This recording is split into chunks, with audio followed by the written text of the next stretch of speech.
Hello everyone and welcome to PMPL Pakistan 2023, and yet we are once again back with our action as we pause it for one day in between, but we are about to continue our action for this weekend. This is your host Essen. Alongside me we have Ehana. Ehana, welcome to the show, and just give me some storyline. What do you think gonna happen today, and what are your expectations? Okay, so whatever is gonna happen is gonna be definitely very different from what my expectations are. I am really hoping for Magnus to actually, go ahead and take a few chickens for themselves, but they have been falling down really bad through the whole second week, and I don't think that's happening. But yeah, I mean, yeah, I would still want to see them with a chicken. I'm Yeah. waiting for them because Zibian does show up quite well for a lot of matches. But yes, the highlight of the whole week, I don't think anyone can shake this. It was the chicken that Star took for themselves. Yeah, sure. And I would definitely agree with you because league stage week two has been a rough start for Magnus Esports, and now it's Friday and weekend. Most of the time, Magnus performs well as we have seen previously in the previous week. But let's see. According to schedule, guys, we are on the Friday of the second week and only few days more till we get to decide who's going to be the champion for PMPL Pakistan 2023. But on your screen, we have bonus point distribution. We had weekly bonus shown last Sunday, and now we are on our second week, and it will be different weekly bonus for this week as well. But then we'll have league bonus, which will comprise of two of the week's bonuses, and then we'll have total bonus, which will get carry forward into the finale. Point structure that we are right now judging these teams on, or their performance can be judged on this point structure, where chicken dinner gets you 10 points, second position gets you 6 points, third position 5 points, and further distribution is on your screen. And Ayana, we have seen the wonders for this new point structure, and it Yep. seems like teams are already just taking a grasp of it. Well, they're definitely, trying to weave their structures around their strategies around this point structure. But I feel like somewhere we're missing out on seeing as magnanimous number of teams going up and showing up on the leaderboard, because like it's becoming really hard for teams to even go for the chickens. Like I feel like the changes in this whole point structure have made teams get more and more aggressive, Yeah. and the confident teams, they are able to take more and more frags, eliminating the teams that actually require the position points over the frag points because they are weaker in the frag point department. So it just makes some teams be very stuck at the bottom, like we Yeah. generally see. But this week, yeah, I'm very impressed by the hop that came in for Team Star. They went all the way to the first page. It's like first visit for them around there. So yeah, very excited to see what they do next. Yeah, it's been a wins of change for the fans of Team Star, also for the Team Star, because week two, first 2 days, they got a chicken on the second day as well in the Miramar, so it's a good thing to have. You can count that as a win, a good win, I would say, and I believe it will continue moving forward these 3 days as well.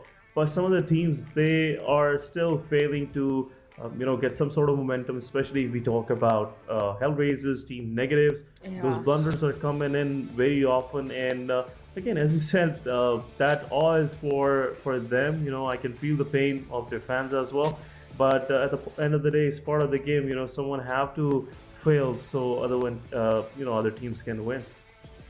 Absolutely. And I mean, it completely depends on how you're taking your game forward and how much in time present you are during each single game.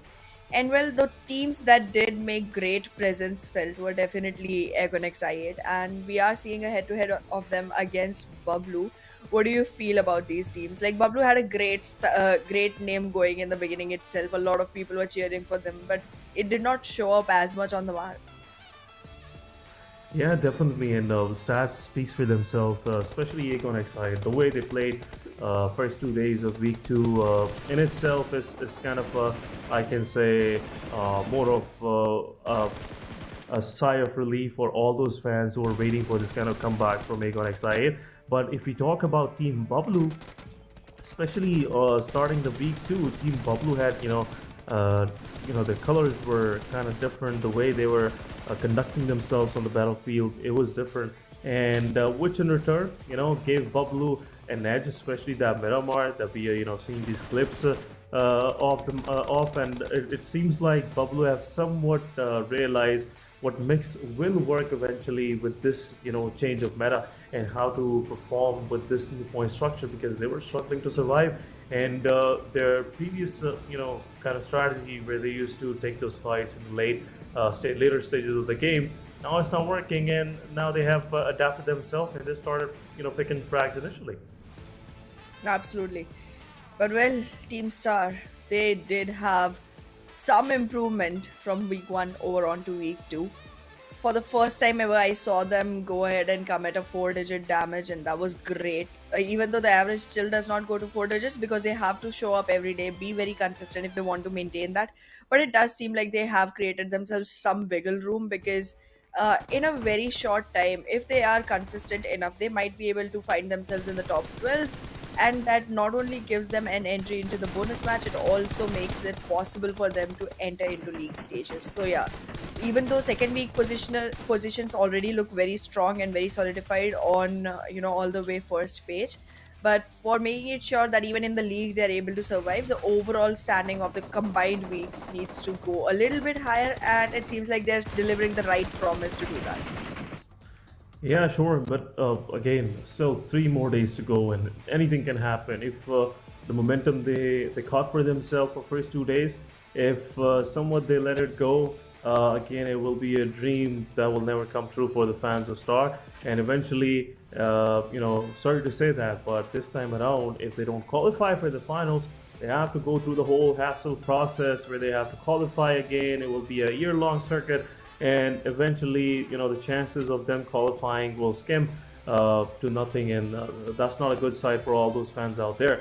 But again, guys, what happened in the past, it's already there. You can check it out. But we are about to move into the future, and that's what we're gonna discuss. Again, Ehana have big, inspirations for Team Magnus Esports, and rightly so, because if I personally say the kind of performance they had on the week 1, now the expectation bar is pretty up there, and now we are looking up, we can't see Magnus up there. So looking forward how Magnus performs. So what do you think will be the key player role except Zibian? Which player are you looking forward in Magnus that will eventually be a window change? But guys, before we get into the discussion, let's go for this short video. नहीं यार, आज game नहीं खेल सकता। अहमद, आ रहा हूँ mummy.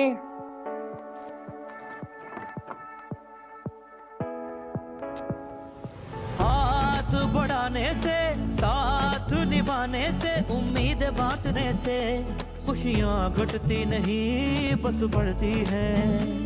वही देता है वही सुनता है जब भी दोगे तुम सदा।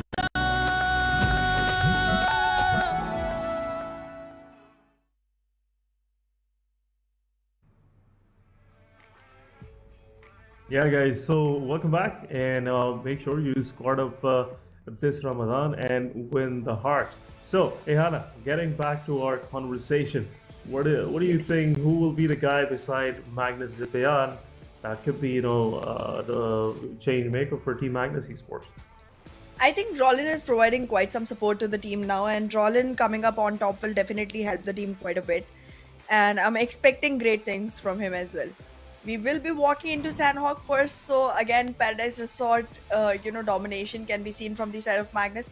And if they start well, they might be able to, survive for long. But generally in Paradise Resort, the first fight that initiates does not end well for either of the teams.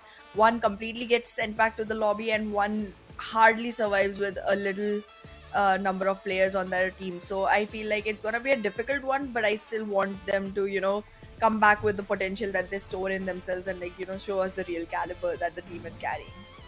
Yeah, absolutely agree. And we have seen in the past, especially bootcamp fights, paradise fights, they tend to give you big headaches for rest of the game. Even if you get engaged, it's rarely happens that the full-fledged squad at the end of the fight remains there and plays for the rest of the game. And even once you started the fight in the paradise, there is a lot of ambush guys sitting right next door, and eventually when you leave these favorite drop locations, they're gonna end up ambushing you or maybe taking few of your players away. So Yep, again, Sanhok is full of problems, and it's it rightly so is. because we love to see all that action. And again, we're starting with Sanhok, and I'm already looking forward to it. Any wild guesses, in your opinion, who are gonna win this match? I mean, I think 3x does really good on Sanhok. So I would still give the game to them because again, Sanhok is one of the maps where you can just, go ahead and take as many frags as you want. And as long as your team is there for backup, because it's a tiny map, you can, go ahead and ask for revivals over and over. There's a lot of healing that gets done in this map. So I feel like we might see 3x capitalize on this, but I'm still hoping that Magnus is the one that shows up on top.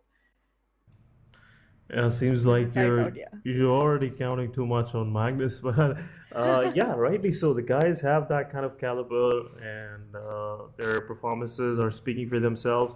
And you being having these kind of expectations from them is right expectation in my opinion as well. But talking about the dispersions and possible early fights, we are seeing X Generation, few of their players in the outskirts of Bootcamp, where 3x probably jumped in just to have a fight with Team QWERTY.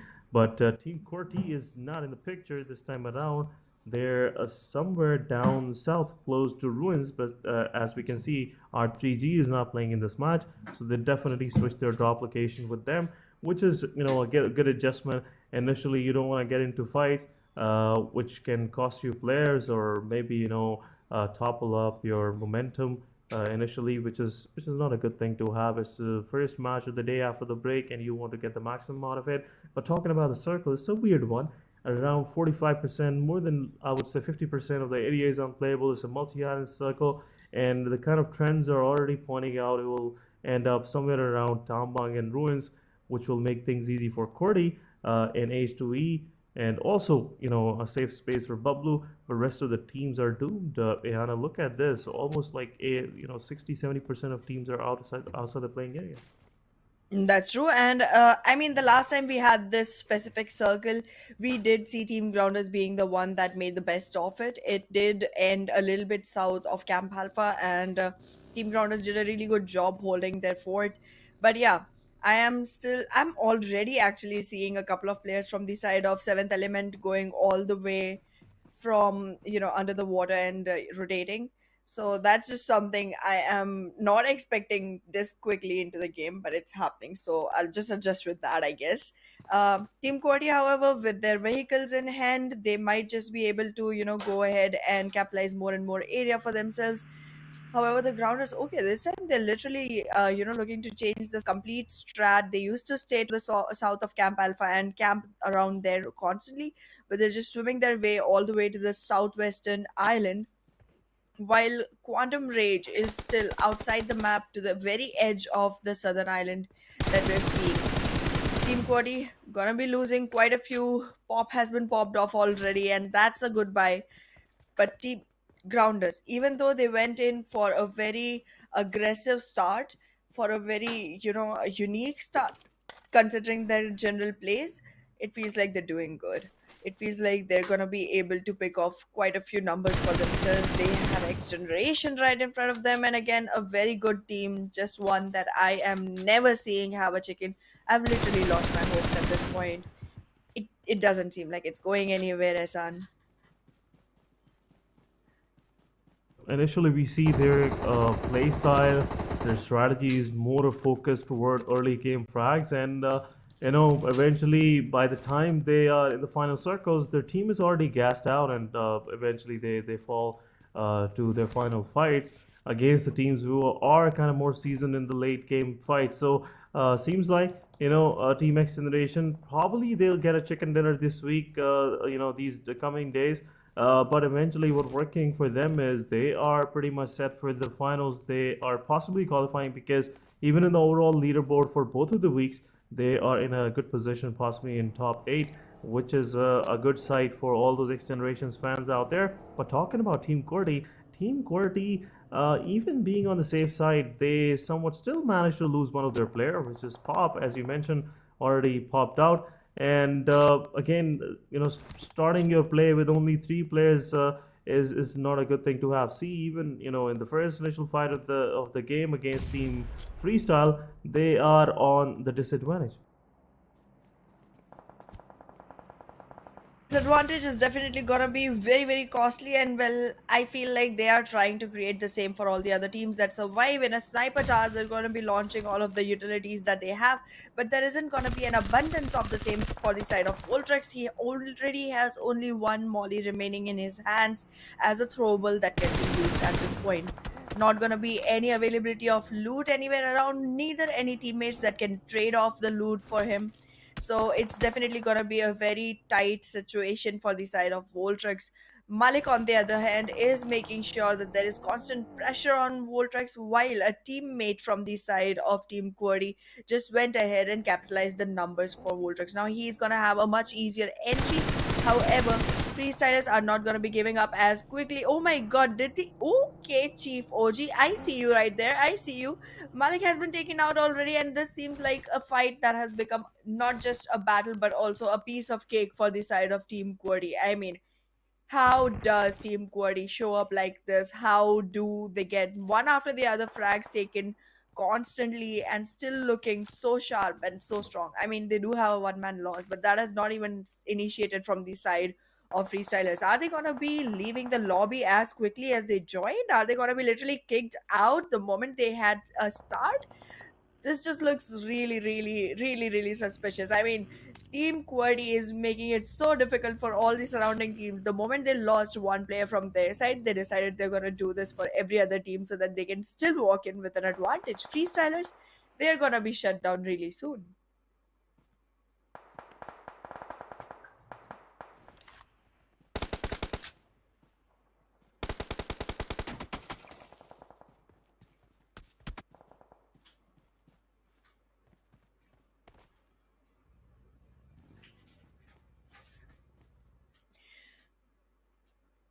Well, yes, it has been a great, great opportunity for the side of Team QWERTY, but it seems like BABLU is going to be capitalizing as well from the long distance that they have created for themselves from freestylers. But freestylers will be walking in as well. We'll see how that works out for the teams, because right now freestylers don't look like they have anywhere to go. There's a really tough situation on all sides for them. This looks really risky. This looks really dangerous. The moment they walk out of this zone, this compound specifically, they're done for. I don't see any hopes for the side of freestylers. What do you think, Ehsan? It's looking difficult, as you said. Also, these compounds are very open. QWERTY is already, setting up themselves right outside these compounds on the high-rise hills. And also, we are seeing that Team BABLU, they're already aiming for that position because this is one of the good compounds in the circle right now. Freestyle is right in the center, but they have somewhat lost all of their advantage. There are two of the players are out, and already Chief OG took the best, away for Team QWERTY as well from freestyle. And eventually, it's just a matter of time when freestyle will eventually get run over by maybe BABLU, or maybe QWERTY decide to go a little more aggressive on them, and ending up shutting them down completely. But on our screen, we are seeing Team HR versus Team Star. Team Star, they have 3 of their players alive, but where is the rest of the players? Because I see Jin only in the picture, and 2 of the players are not available. But on the other side, Team HR, after losing, I believe so, one of their players, that no, they haven't lost. They got one of their players knocked out a few moments ago, and the guy is back up and already ready for the fight. But Team Star, they lost Fury. Now Jin is striving here for his time, and now he is somewhat realized the guy is here and he will eventually get into the fight. Jin possibly will take one player down, got Molotov, and Tears will go ahead and confirm that elimination as well as Blue Zone. HR players will try to revive their teammate and will continue forward into the circle, but still, initial of the game, and starting this kind of fight, doesn't work out for either of the teams. Absolutely what even I was thinking when they were walking into this one, because it felt like HellRaisers are literally aimed towards hell by themselves. I mean, you don't want to fight this fight. I get it. The team on the other side is one that is on an equal standing as you. Making them stop is definitely gonna help.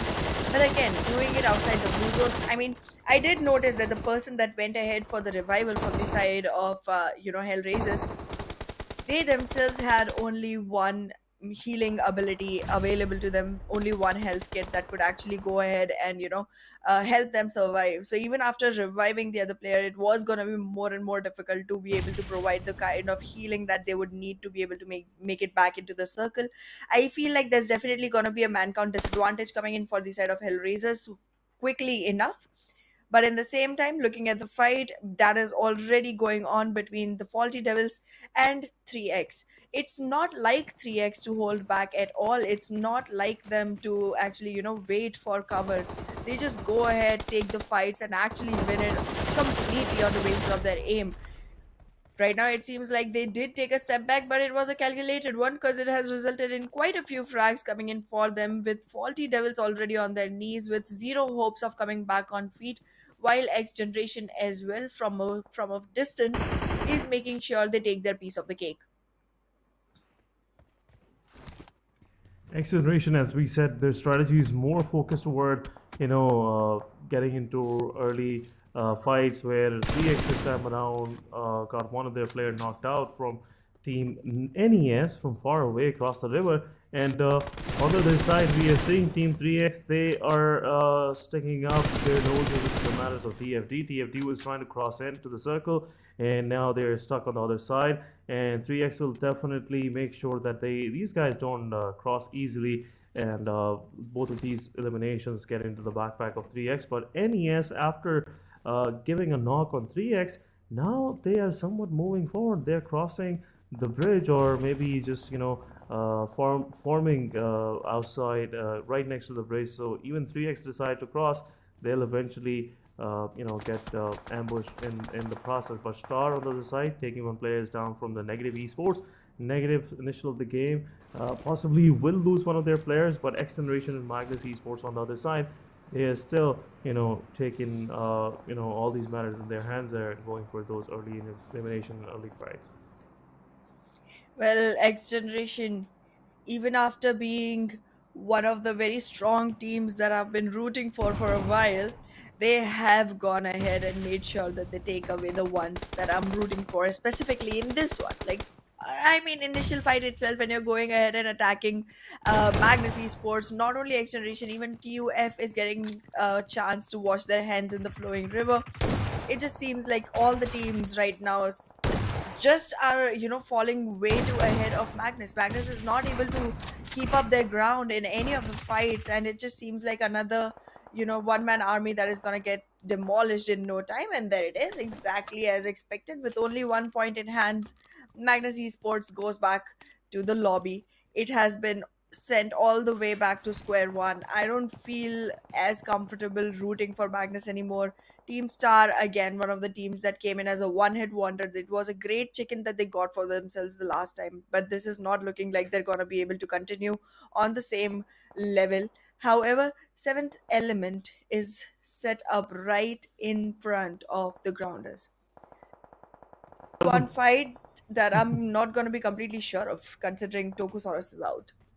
Yeah, seems like 7 Element, they are already kind of out of this game. There are only two players left. Team TG with this kind of setup, and it will make difficult for Team 7th Element. And moving forward, I believe that 7th Element will get eliminated at the end of this fight. And 7th Element is just trying to get anything possibly they can lay hands on, and seems like there is no particular strategy the way they are approaching this fight. They're just waiting for the mistakes of Team the Grounders. But NES versus Team 3x, it's NES right now taking three of their players getting knocked out. Nightmare will possibly also get eliminated. He's taking that healing as well, but Miracle is there in the picture, and Miracle will make sure that he will take one down. Zervap also trying to confirm the final elimination. And here we go, Team NES is also out of the game. But TG versus Team 7E, as we were expecting. 7E is out of the game on 13th spot. And we are left with our top 12 teams. HR also taking some dents from the opposition. But on the other side, HR is now down to their final player and eliminated as well. Next will give his ghost to the blue zone, and the story of HR in this match is over.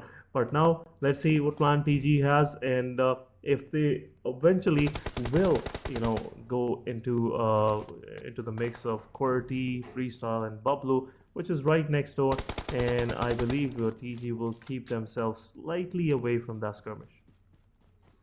Well, I'm looking for TG to be one of the teams that actually makes it to the top three, at least in this one, because again, TG has been, performing well sometimes, but then other times they do trail behind. It's very unpredictable with this team, and well, I do go ahead and jinx them quite a bit. So there it is. They lose a man, and very soon they're gonna lose the whole hope that I had from them. In any case, for now it's going to be still three men standing, trying to hold their fort, hold their strategies. Because so here's the thing with TG that I have observed: they generally do take the fight slow, and then the moment they realize that they have a capitalization of man count, they push in and just let the cat out of the bag. It's just very easily noticeable that they are now in the mode of going ahead and picking up frags. But I just feel like once they start losing their members, their confidence shakes down quite a bit, and then Easy just doesn't do it. They hold back quite a bit, but that just holds them back overall in the standings as well, not only in the game. So I don't think slow is a very good style for TG, but we'll see how it works out. Right now, they're looking good considering the fact that they have picked a man, and that's not just any man, it's a man from the side of 3X that has been showing up constantly without fail on the leaderboards and in top players. Yep, surely so. And while we were discussing that, Team Corti is out of the game. H2E managing to give a lot of damage to the players of Corti. Remaining players, one of the players got picked from BABLU, and the final got eliminated through Blue Zone. Blue Zone is, stage 5 of the game. It's hard for players to survive, especially in this kind of situation where the Blue Zone damage is already too much, and getting eliminated or getting low on HP, especially in the blue, is a difficult situation to survive. Somewhat TG managed to cross, and now they're on the edge of the circle. Team BABLU, Team 3X, they're waiting anxiously for TG to show up their heads. And eventually will be difficult for TG to even cross further, because I can see the kind of colors that we are seeing into the playing circle gonna make way more difficult for TG to cross. Look at BABLU Review's position. Even Team TG players knock that guy down. It will be difficult for rest of the players to move forward. Teen Wolf taking down another player. Evil Boy also knocked out, and now it's just a matter of time that eventually Team TG will get eliminated. But 3X on the other side with 4 eliminations, 4 players intact. They are sitting right next door, and the moment TG will pop their heads out, it's done and dusted for them. And again, it's getting difficult. But one utility from Reviews and Teen Wolf taking down the grounders, and we are left with only 8 teams within a matter of few minutes. Almost half of the lobby is out of the game, and we are left with the teams. Most of these teams have their 4-man, 3-man intact, but rest of them are just surviving on 2 players. Negative Esports taking 1 player down from Team Tough, and Team Tough is now down to 2 men standing. But QR also taking 1 player from Negative, and Negative Guru Boy will get eliminated, and whole of the Negative Esports is out of this game. H2E Tarzan will confirm the final elimination, and we are down to 7 teams now. Well, all the way down to 7, we are definitely going to be seeing them all get in a lot of trouble, considering the fact that 4 of them stand with all 4 men alive, while the remaining 3 have almost none. Freestylers, I do not feel like they're going to be doing much anyways, because I am just not seeing any gameplay coming in from their side. They rotate, they hide, they rotate, they hide again. I get it, it's a survival game, but then it's called a battleground for a reason. You got to pick up some fights, you got to pick up some frag points, because otherwise with just position points, I don't see this team climbing the leaderboard at all at any time that is coming in the next few days. That is all that's remaining before the finals. So like 3 more days to go, including today, which has already started, and we're already towards the end of the first map. I don't feel like I'm expecting freestylers to stick to their game. They need to switch it up. They need to. I mean, if it works for them, then go ahead and imitate someone. It just, I don't care. Just do something that contributes to the fights, that contributes to you getting frag points, and something or the other that just shows up on the leaderboard other than the position points that they're satisfying themselves with as of now. Quantum Rage, on the other hand, they do have their hands on a very peculiar fight. Quantum Rage versus XGeneration, both teams completely opposite of each other. XGeneration, even after most outstanding performances, never takes a chicken.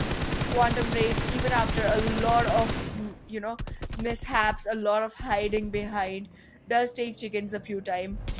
So I just feel like when these two teams were fighting, I was expecting Quantum Rage to, show us the same thing. But yeah, it was just one man surviving. So obviously there wasn't enough hope. However, now they have definitely set X Generation also at a position where it's only one man surviving and then dying to someone else. Cool, works for me. I'm not unhappy. I'm enjoying it. The most that I'm happy with is Tough X, like 5 frags already in the top 5 teams. I'm not unimpressed this time. I'm not disappointed. I'm enjoying their growth. Yeah, kind of. I will definitely agree. 3x on the other side. They're pushing on Team BABLU. Team Tough with 5 frags definitely looks like a picture. But the Team BABLU within no time got eliminated. And also, they got picked from 3 different teams. H2E taking 1 frag out from the tally. Then Freestyle, Drop Shot taking 1 down. And rest were being taken care of by 3x. And 3x looks pretty strong. But H2E versus Team Tough is happening. And as we were discussing, Team Tough was doing well. Seems like his cost occurs Israel and Team Tough is out of the game. H2E versus 3x. It's a 4v3 situation. H2E with that number of frags. It seems like, these guys been busy since the start of the game. And now it's down to Team Freestyle versus Team H2E and 3x. H2E taking first knock, kill confirmed, and Team 3x, they are pushing forward and they will vacate this area for themselves in a moment of a few more minutes. And there you go, Tarzan's also spotted out, and the Miracle, he will push forward, taking down Tarzan. Oh my goodness, what these guys are made of. The weight the players from 3x are pushing forward on H2E. Seems like H2E is just another tier level 2 team. But H2E Asad with some retaliation, taking 2 players down from Team 3x, making it even Steven for a fight of 3x versus Freestyle. And seems like now Freestyle have some chance to win this match. H2E Asad on the other side with 5 eliminations individually for himself. Just playing the game of his life, and so far managing to confirm those 2 eliminations for his team as well. So the kill numbers, the frag numbers for Team H2E, they look good, but let's see how far Asad can take it for his team. But the 3x versus Freestyle, Cairo, without realizing the guy is right next door. Black taking down Cairo. It's down to Miracle. Asad is moving forward as well into the circle. It's the 9th phase of the game. No more time, no more circles. And now the only thing left between these teams is those 1 minute and 15 seconds in which all of these teams have to make sure to get right into this dead center of the circle and survive for themselves. Miracle, Solo Survivor, Freestyle with 2 of their players up and running. Freestyle Black still low on HP. See the utility, they couldn't get the loot, especially they've been staying in the same compound for almost throughout their game, and now Black don't have any healing. Well, probably pick some healing from the box of 3x Cairo, and once you will have some get some hold on any of these utility, I'll definitely go for it. But Miracle versus Asad confirming the kill. Miracle, and now it's Freestyle versus Team 3x, 2 versus 1, and Freestyle, we weren't expecting they will get the winner chicken dinner, but it's a chicken dinner at the end of the day. 10 points, and probably 2 of the elimination points as well, making a total of 12 to 13 points for themselves. So GG Freestyle, the first one to getting 2 of their players eliminated, and somewhat this thing is working out. Whenever the players from Freestyle are down to 2-man standing, they get the better of their matches. Look at this, 4 eliminations, 14 total points, better than average. GG's. Well, okay, cool. They're still in top 12 of overall ranking, so congratulations to them for that. But yeah, I mean, we've seen better. We can expect better. However, yeah, it's still a dinner, so not gonna jinx that at all. Congratulations for the dinner. I was doubting their strat quite a bit, but well, we'll discuss that in detail after this short little break.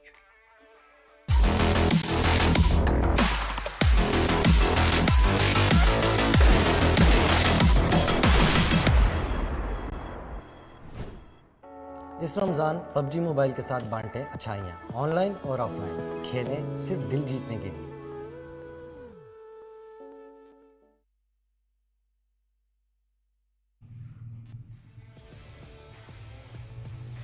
Welcome back after this short break, guys. And this is your host Esther alongside Hana Aiden. And we are here with the PMPL Pakistan League Play Week 2, and it's day number 3. We just witnessed a miracle not by 3x miracle, but at this time around from the players of Freestyle with only 2 months standing. And the winds of change blew in their favor, and eventually they got the chicken dinner for themselves. So GG's to the players of Freestyle. They've been very calculated, very clinical throughout, and somewhat both of these players, Black and Dropshot, they managed to survive and get, at the end, took the chicken dinners from the hands of teams with, good number of players surviving, and rest is history, guys. We just witnessed it with our eyes, and I can't even believe it.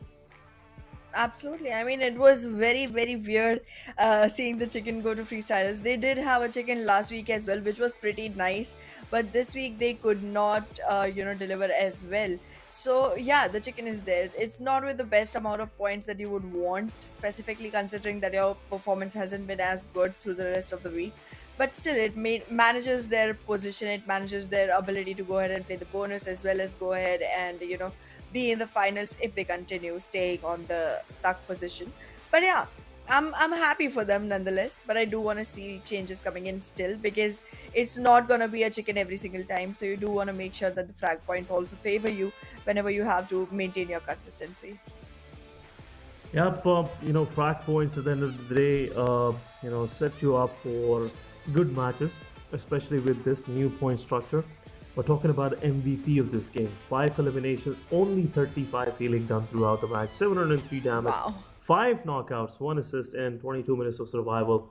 Asad was the only, I would say, defense that H2E had against Team 3X, and this guy eventually got eliminated from the hands of Miracle, but just made 3X to run for their money, especially in those final fights when 2 of the players from 3X pushed on Team H2E. But H2E, good start of the week for themselves, good start after the break, and I'm seeing H2E performing way better in the coming matches, especially the matches where the maps are extensive, where we will see H2E going for those strategic gameplays and eventually making some more points for themselves. But there will be massive improvement for H2E after this game, after this performance. They managed to get into 3rd position with good numbers of frags. Probably they accumulated 10 to 12 points for themselves in this match, which is better than average. And I'm looking forward H2E will perform even better in coming matches. Hoping for that. But I have very mixed feelings. I do not know if I am gonna choose to be happy for Asad for the outstanding performance he delivered in this map, or be upset that he literally made it impossible for the team that I was rooting for the team that I announced could be one of the ones that take away this map. No comebacks for them left anymore, because he literally took no comeback. He literally left just no comeback on board, and that's just okay. I'll just make peace with it and be happy for us. But yeah, he was definitely delivering quite some amazing gameplay. And yes, had it not been for us, 3X had their names written all over this trophy since the beginning. Yeah, 3X, the way these guys are performing, especially with that consistency, now most of the critics, they are somewhat believing that 3X could be the new champion of the PMPL. But we have to go to the finals, see the performance overall, and eventually decide that. But right now, talking about the top players, it's a rare sight when any of the players from 3x don't show up in this list. And this time around, this is a miracle that we have XGeneration Thug with 5 eliminations, 635 damage. So even the top players, their damage is ranking somewhere, between 600 and 700 mark. And right now on the top position, we have Asad with 703 damage. Then we have Thug. Moving forward, we have Miracle with that miraculous performance, and then Harisar and BABLU reviews with 666 damage, mark of the beast. The guy just was clinical initially, even during the 6th and 7th stage of the game. But the moment they had to face 3x, it all just fell apart for Team BABLU, and they couldn't hold on to it for quite some time. But match summary, it's H2E. Asad with the highest eliminations, highest damage. Then we have Mumtu with highest number of assists. And the healing done was from next MVP. I'm pretty sure the guy was just trying to save himself from the inevitable death by play zone, which they spent a lot of time while fighting against Team Star, and eventually got eliminated as well in the mix. But GG's, especially, not for HR. These guys are still struggling. They haven't learned from their mistakes. And I hope they have some sort of plan for this, 3 days coming forward.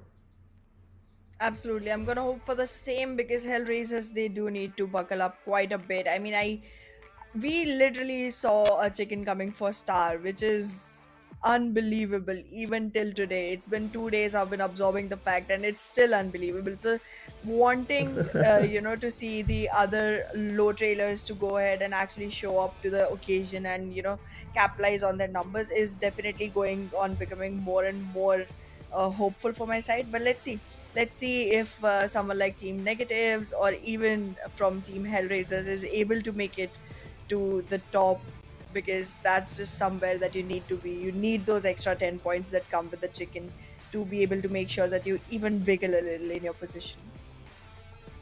Yep. But talking about the overall leaderboard for this match, seems like great performance by 3x. They were dominating all along, and they managed to get themselves good numbers. And also talking about H2E, they were busy for quite some time, especially the way they eliminated a third party in many of these fights against Team QWERTY, against Team Freestyle, then confirming some eliminations or Team HR, Negative Esports. They were just busy all throughout. But yeah, again, 3x, a miracle. The way the guy pushed forward, took 2 of the players down from H2E. H2E couldn't recover from that loss and eventually got eliminated in the 3rd spot. But overall, it was a very well-balanced performance, very well-executed performance by the sides of H2E, 3x, and Freestyle. Should we say Freestyle had a good performance, or just, I just don't They want had a chicken. take the lights, spotlight away from them.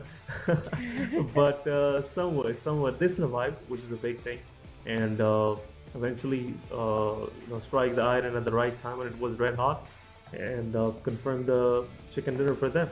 I can definitely give a kudos to them for their patience. It was the patience has been a big exercise for them throughout this PMPL.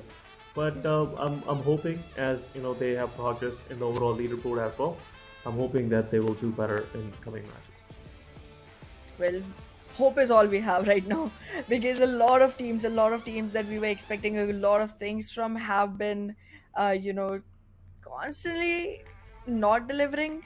So I mean, not to rain on their parade, but it's still not looking like the best situation for a lot of teams. However, there's also some that just made their claims so high and strong. Like, look at that. 3x, Agonex, I8, Regicide, all 3 really good positioning, really good numbers on their boards. And I mean, Agonex, I8 and Regicide are literally the only 2 teams with a 3-digit total, and they haven't even played a match yet today. Yeah, I'm just waiting for their side whenever eventually Agon Excite and RPG will be in the battleground, and it will be a Rumble night, a Royal Rumble night for all these teams out there. But the difference is pretty clear. We can see the way Agon Excite and R3G just established themselves in this week, and the way they are just reigning on top of the leaderboard. More than 100 points, 107 for R3G, 101 for Team Aegon XI. Seems like they're gonna keep that distance from third spot for quite some time because the way they've been performing, it looks like they have a plan for this week. But guys, as we finished off with Sanhok, and now we are moving toward our extensive maps, our big maps, and the first one to start with is Erangel, where Group D will be on the benches. Group A, B, C, and E will be playing. So this is the first match of the day for Group E. Regicide. Then we have Aegon XI 8 141 officials, and closing it out with 52 Esports. So champion squad 52 Esports. They won one of the PMPL season, and now sadly we have to say these changes in the squad rosters, changes in the management is not getting maximum out of these guys, and now Yeah. there's also struggling at the lower bottom. That's true. I mean, I did see them step up quite a bit towards the second week, but it has still been to no value. There hasn't been much changes coming in their leaderboard overall. So it feels like they have done themselves so much damage towards the first week that even in the second week, if they started stepping up, it's not placing them anywhere on the map in a position where people would notice them, people would expect to see them in the coming matches towards the bonus or the finals. So they do need to stay consistent, but they also need to level up a little bit every single game, because just being where they are is not helping at all, and that's just something that's very clear to see for every single viewer. Yeah, Group E. Every time, I don't know, this PMPL, any team in the Group E, two of them just. Well, we're definitely seeing Group E being very, very difficult for people, and it's definitely getting in the way. So I'm expecting Group E teams to enjoy themselves and cherish themselves, because some are just doing really fantastic, and some are just not being able to catch up with the momentum that's going on. So it's just a very dicey group overall. But yeah, the shuffles definitely did put teams in a place where they were trying and reaccommodating yourself. And Regicide is one of the teams that made the most out of that reaccommodation. So it feels like Regicide could actually go ahead and make sure that they are winning this going forward. Well, let's take. Yeah, sorry. Sorry to cut you off. Yeah, I was just gonna say that it's a very centric, plain path for Erangel. We haven't seen this in a while, and I'm very excited for the fact that all of our teams are gonna be able to reach their top locations, and we might just see them make the best out of their favorite spots. Yeah, slightly the western side, it will be, gliding journey for some of those teams, especially Team Freestyle going to Quarry, and Team Tough, Team H to HR. Then talking about Team BABLU for North George City, and possibly TFT going to Zarki. So it will be slightly difficult for them, but I'm pretty sure the teams will, take care of that. Team BABLU, as they have readjusted for this PMPL to a different drop location, which is right next to Ferry Pier, uh, close to Prey Mosque, and especially right close to the Western Bridge on Erangel. But further, we can see Team Aegon XI. They're already sitting right center in Sosnovka Military Island. But look at these circles. What are these first initial circles coming up? Since this started this week. These are weird ones. 40% this time around once again is now playable. It's all water, and it's kind of more centering towards Severny. Star will be happy, but let's see how Star capitalize on this favor that they've been bestowed upon by the circle. And it seems like they don't have any direct contenders in Severny as well, so it'll be an easy early initial game loot for themselves. But Team 3X, light adjustment for them from themselves. Not going shelter this time around. They're going for Stalber, and which these guys will be very happy for, because they somewhat rightfully predicted that this circle will be somewhere up north. Well, Team Star can definitely make the best out of it. They do go to Severny every single time. Actually, not only Severny, I have noticed this team goes to a very northern area every single map. Like, is just their go-to area. They like to walk down eventually, which just does not sound right considering that they are actually on a very lower part of the leaderboard. um yeah, they should be going to south and walking up.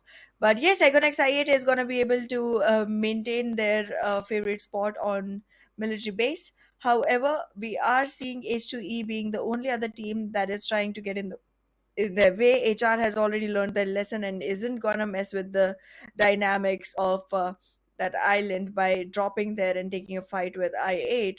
That's a scary one for them. And I wait a second. Okay, I was thinking that this is strange that we're seeing Primos completely empty, and that makes sense now considering the grounders are not playing this one. So yeah, great Yeah. drops. Teams are gonna have fun time. But look at that. All the lower side teams, they have already decided to, drop near each other so that they can pick a fight which they have a chance of winning. At least a chance. Yeah, but some of these adjustments are pretty interesting because Team Tough this time around they didn't go for Hospital or maybe South George City. They being in Yasna is a very rare sight. I haven't seen Tough for quite some time playing here because it's a new city, and if there is some contenders like QR right next door, it would be difficult for Team Tough to just survive here. But it's Negative Esports, nothing to worry about. Negative Esports on the other side, they're just praying that nothing happens to them initially. They just survive, play for some time, and enjoy themselves, and eventually get eliminated. It's been the story all along for Negative Esports throughout PMPL this season. But yeah, it looks bad.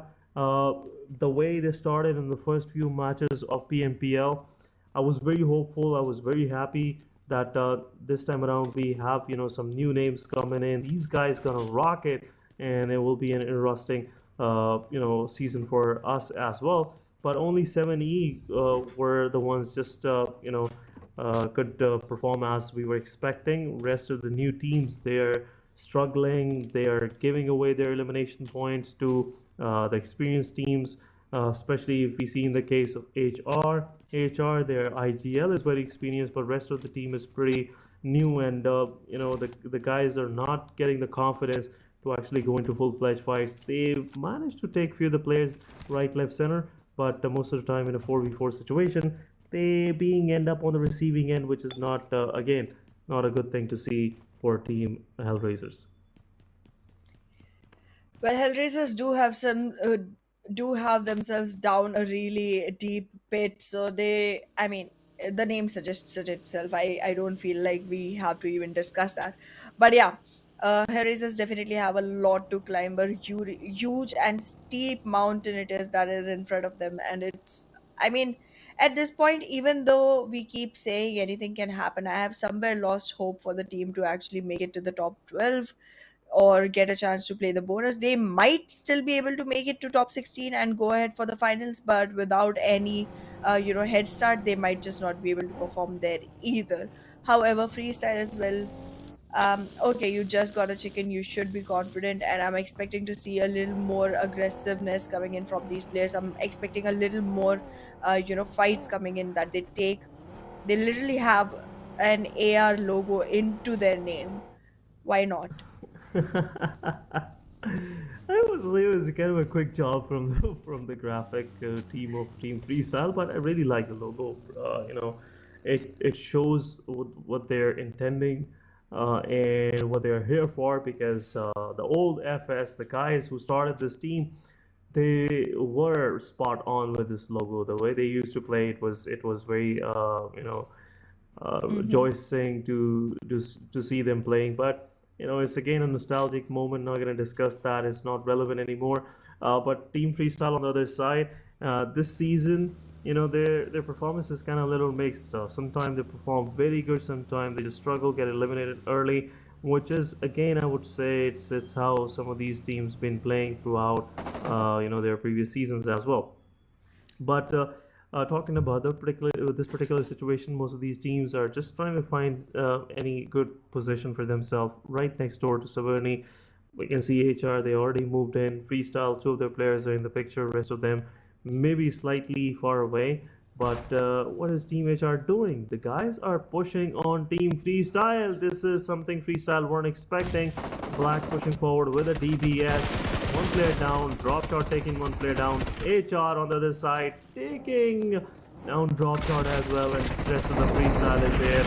Black on the other side, he is trying to be, somewhat of any defense, but Black versus Team HR. Malik is down. T is taking down another player. Aram position is also revealed. Black taking down the third one. Aram could also be a victim of the situation, but there you go. T is confirming that final elimination as well, and this guy managed to get 3 elimination for himself, and which is GG for, in my opinion. And the first fight of the day they won somehow. But HR, now they're being pushed by another team. It's Team Tough. They are pushing forward. Z got taken down. Another player from Team Tough, the guy who pushed first, got knocked out, but rest of the Team Tough, they are pushing forward. It's a 3v3 situation. Tough Haji with that utility in his hand can make things difficult for the players of HR. Nate goes in. Not gonna get any value on the side. Nade from Joker Sir taking down M7. Haji pushing forward. It's time for Team HR player to get confirmed, but somewhat, tables being turned on the guys of Team Tough, and HellRaisers possibly will be wiping Team Tough as well. It's just a matter of time. 2 of the players from Team Tough are surviving, but Edgar pushing forward, taking one player down, and somewhat third party comes in from Team R3G, and Team HR is out. Oh my goodness, what's going on? Team R3G want to join the party as well. Team Tough with 2 men surviving. I don't know how they're going to manage that, but this is how it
color me impress. I'm open to that. But seeing the situation, T24 OP, it will be very difficult for him to survive because he is way far from his position from the circle. But again, the mistake from QWERTY Khan, it will definitely cost a lot to the players of Team QWERTY while they were moving into the circle. So the players are already in, but having one of their players knocked out like this, it will be a difficult decision for them to even move forward. But Aegon Excite, they have the height position. But 7ET24 OP, the guy somewhat managed to close out. So close to the circle and eventually got eliminated. But it's again a very good performance from them. 11 eliminations and GG's, man. GG's, another great performance from this guy. Quite a bit. I mean, I don't understand what's exactly going on because every single person from the side of Team QWERTY was constantly seeing attention from the side of Egonex, but Egonex was so focused on T24, they didn't even cross anything. Look at this, the way these guys are pushing Ghost. He's trying to make sure that he will take down G4G, low on HP, and there you go, confirming the final eliminations. Aegon X8 confirming the chicken dinner for themselves. But on the other side, we are seeing Team QWERTY with a consistent performance, very good performance initial of the day, and they managed to survive till the second position for this particular match. So GG's again, good number of eliminations in their backpack, good placement points, so better than average, and it will definitely improve their ranking for this week overall. Otherwise, seems like the rest of the 2 days they will come up with something more interesting to see. But seeing the overall ranking, we have Aegon X8 on the second position, and these 13 eliminations will give them total points of 23, which will improve their position forward and cement them on those top positions. But guys, we'll discuss it further after this short break.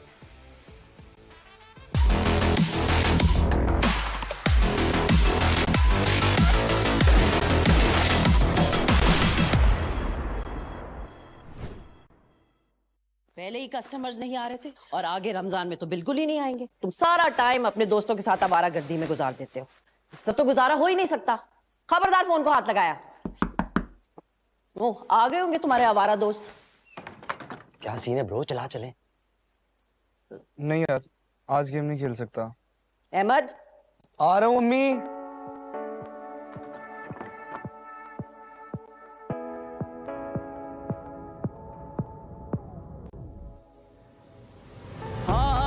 बढ़ाने से, साथ निभाने से, उम्मीद बांटने से खुशियाँ घटती नहीं बस बढ़ती है।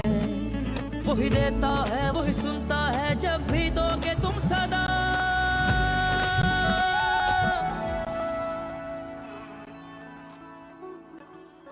हाथ जो मिलते हैं रास्ते निकलते हैं, खुशियों में बदलते हैं, रौनक हर चेहरे पे खुद ही आ जाती है।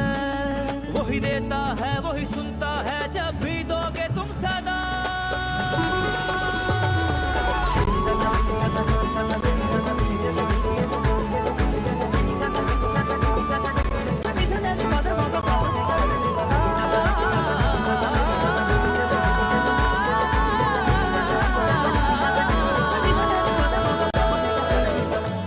क्या बात है बच्चों, दिल जीतने वाली गेम खेल गए। तो आंटी आपके साथ भी एक स्क्वाड अप हो जाए? हाँ, आ जाओ। इस रमजान अपने स्क्वाड की गेम से बनो किसी की भलाई का मजबूत जरिया और खेलो सिर्फ दिल जीतने के लिए।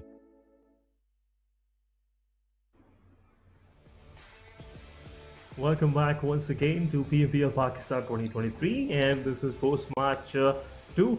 And make sure guys, squad up with your friends this Ramadan and win the hearts. So Ehana, again, you were waiting for the Magnus, but it's Aegon excited once again as we were expecting with the first match. Yep. Starting with a bang for the day. Absolutely. I mean, they absolutely make sure that they start off so strong that every other team in the lobby is scared to go ahead and take a fight with their members. Even they were able to knock a player, they would step back from the fight instead of investing in it, because Aegon X8 has just made themselves the kind of name that that we were expecting from them since week one. Like they have eventually stepped up quite a bit towards week two, but like yeah, towards week one it seemed like great performance for the first 2 days, then lowering down and then coming back up. But this time they have been consistent. Every single day they do manage to take at least one chicken for themselves, and it's just looking really good on the stats for them. I am very happy to see Agonex and Regicide at the positions that they're holding, because they very well deserve it. Not only great performers but also consistent performers. Yeah, but even in this previous match, R3G, their intent is clear for this PMPL. They just want to, take any opposition coming forward in their way, and the way they obliterate them, it's in itself is kind of making highlights for the whole hobby. Because Yep. R3G, these guys are not messing it out. The way they're performing is kind of more concerning for all the teams out there. But Aegon X8 starting their day with another win for this week, and moving forward, I believe they will be cementing themselves on the first position for week two. We're talking about the top players. We have almost the whole squad of Team Aegon XIA. Then we have Magnus Zen with 7 individual eliminations, 726 damage, 22 minutes of survival. Then we have Chief OG with 4 eliminations and 379 damage for himself. So Team QWERTY, Team Magnus Esports, Team I8 kept themselves busy. On the other side, we have a 7 element also. I'm not seeing, yeah, there you go. We just witnessed a player from 7 element, that is T24 OP with highest healing. But overall, if I say, the way they've been confirming eliminations on negative esports, because I'm sorry for that, Team Aegon X was knocking players down from negative, and 70 was just confirming them, taking the Yep. track point for themselves, which was in itself like funny to see. But this is part of the game, it's that loophole that 70 somewhat exploited for themselves. They definitely do exploit every single loophole that is provided to them, and I feel like even towards the end, if Aegon X I8 had paid any attention to QWERTY, they would have not been able to take T24 OP out before he had capitalized at least on a couple of frag points for his team. But yeah, it was still not a bad run for the team, so I'm pretty happy with the position they have, with the with the standings they have. But like yeah, I am definitely seeing less of 7th element going forward, because they were like the kings in the first week, and then 3x showed up, and then Aegon X I8 showed up. Not like these teams weren't playing well earlier as well, they were, but like the claims they started making for themselves, it just shook 7th element quite a bit. They dropped a lot on the overall leaderboard. However, on the match rankings, they're still on position 2 with like 16 total points, all thanks to the 11 eliminations that the whole team got for themselves. Yeah, and also the third position finish. These numbers are not big for the placement points, but somewhat they help you creep up a little bit in your overall rankings. And as you said, truly so, Team 7 Element, they were just on top of everything for the week 1. Week 2, the moment lobby realizes that there is something going on, there is a new team up top, and we have to just get our deserving positions. And 3x showed up, Magnus showed up, R3G, it's a different Yes. R3G nowadays. And then Aegon XI realizing, it's not better down here. We don't like the view, we don't like the air here, so they just made sure they perform well and just get to the top position. And I'm happy about it, because most of these Aegon XI fans, they just feed on this. They just feed on this idea that their team is the best, and rightly so. They're the PMGC team, and seeing the newcomers, seeing the new teams is something I like personally. I'm the guy who just like to root for the underdogs. But overall, I8, they're just proving themselves again and again for quite some time, over 2 years now. Absolutely. And I mean, their fan following proves it too. I mean, you have support from your fans, you have support from your team, you have the best fragger out there in your team, you have everything you need to be the best. And I mean, they're utilizing every single opportunity that they have. But yes, it's very calculated as well, because I mean, the last fight, if I were there, I mean, there's a reason I'm not there, and this is exactly the reason. If I were there, I would have definitely taken a fight with Team QWERTY first, feeling like, okay, there's way too many people on the other side. Plus, they are constantly throwing nades at us. They are constantly seeking attention. Let's just get done with this one, and we can deal with the solo survivor in a bit. But no, they went ahead. They went ahead, made sure T24 OP was not getting those placement points or being able to capitalize on any of the frags that can be, stolen from a third party scenario. And then they went ahead for the fight with QWERTY. So that was really commendable. But like, yeah, 4 chickens already for Agonex. Whew, huge numbers. This week, yeah, huge numbers definitely, and as we can see in 9 matches, if you win 4 of them, it's a good conversion overall for any team out there. Again, GG's to Aegon XI8 with 124 points, R3G with 109 points. R3G still they managed to get a few points for themselves this match as well. 3x there, slowly closing in. XGeneration also right next door. Then we have Team BABLU. 7th element this week there. A little slow, but I'm pretty sure with a win or two, they will keep themselves in top 3. But guys, as we experience a technical issue in between, in the final few moments of the game, apologies for that. This is something sometimes we cannot control, so we apologize for this technical difficulties. But what do you make of this second phase? Especially I'm seeing teams like QWERTY struggling a little bit. Then we have Magnus Esports down here, Freestyle, and also Team Quantum Rage, which were pretty good last week. Well, absolutely. We did see these teams go really, really tough the last week, but this time they're just not able to make it. Like, even H2E had a chicken for themselves last week. This time they aren't able to crack the accounts just yet. So it feels like these teams are definitely trying. I mean, that's obviously there, but they're not trying in the right direction. It's like, it's a very simple physics law. Your force has to be in the direction of the work that gets to be done. So if you're not putting it in the right direction, it's not going to result in anything at all. So it just feels like they're pushing against a huge boulder right now and it's not moving. I would say persevere, but I feel like now there's not enough time left to persevere. Just move from near the boulder and go ahead, because this is not the time you try to move things in your way. This is the time you move out of the way, change your direction, and go back into the right track eventually. Absolutely, a quick lesson from your physics book, and for all the young guys out there. But guys, we are moving forward. The day is continuing, and we are going to go on our third map, which is Erangel once again, with the group C this time around sitting on the benches. We have A, B, D, and E. So Team The Grounders will be again there to just get the maximum amount of Primos, and eventually do their ritual and get into the circle. But beside that, I'm really hoping that there will be a good performance, consistent performance coming from QWERTY this day, because the way they started, especially in this Erangel, previous one, they had a good match.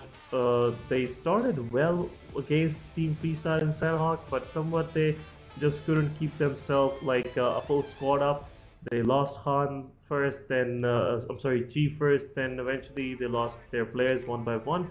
And rest was as we witnessed, especially got eliminated from H2E. But again, that's the story of past. We are moving forward into the Erangel, and I'm hoping that consistency goes forward as well. But any wild guesses once again, Ehana? I'm asking this question and again.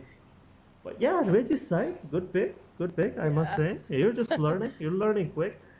Yes. you have just cracked the core of this game as well, which is, in my opinion, it's a good thing to have. You're gonna get some personal fans for yourself as well by having the right predictions. But guys, again, a very good played path, and this time around, is slightly more converged, or I would say more leaning toward the western side, slightly, making it difficult for teams like.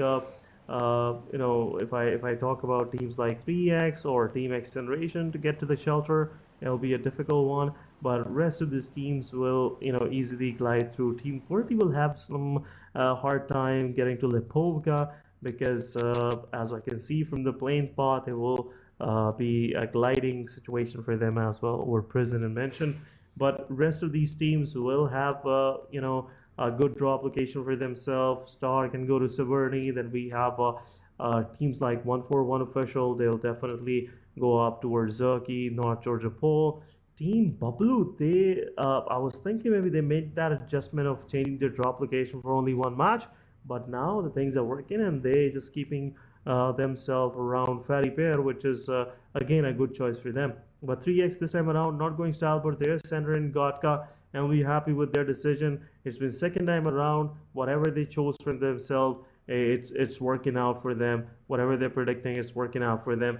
But overall, around 50% of lobby is already in play area, so it won't be difficult for much of the teams initially. And I'm expecting kind of late fights this match, Ihana.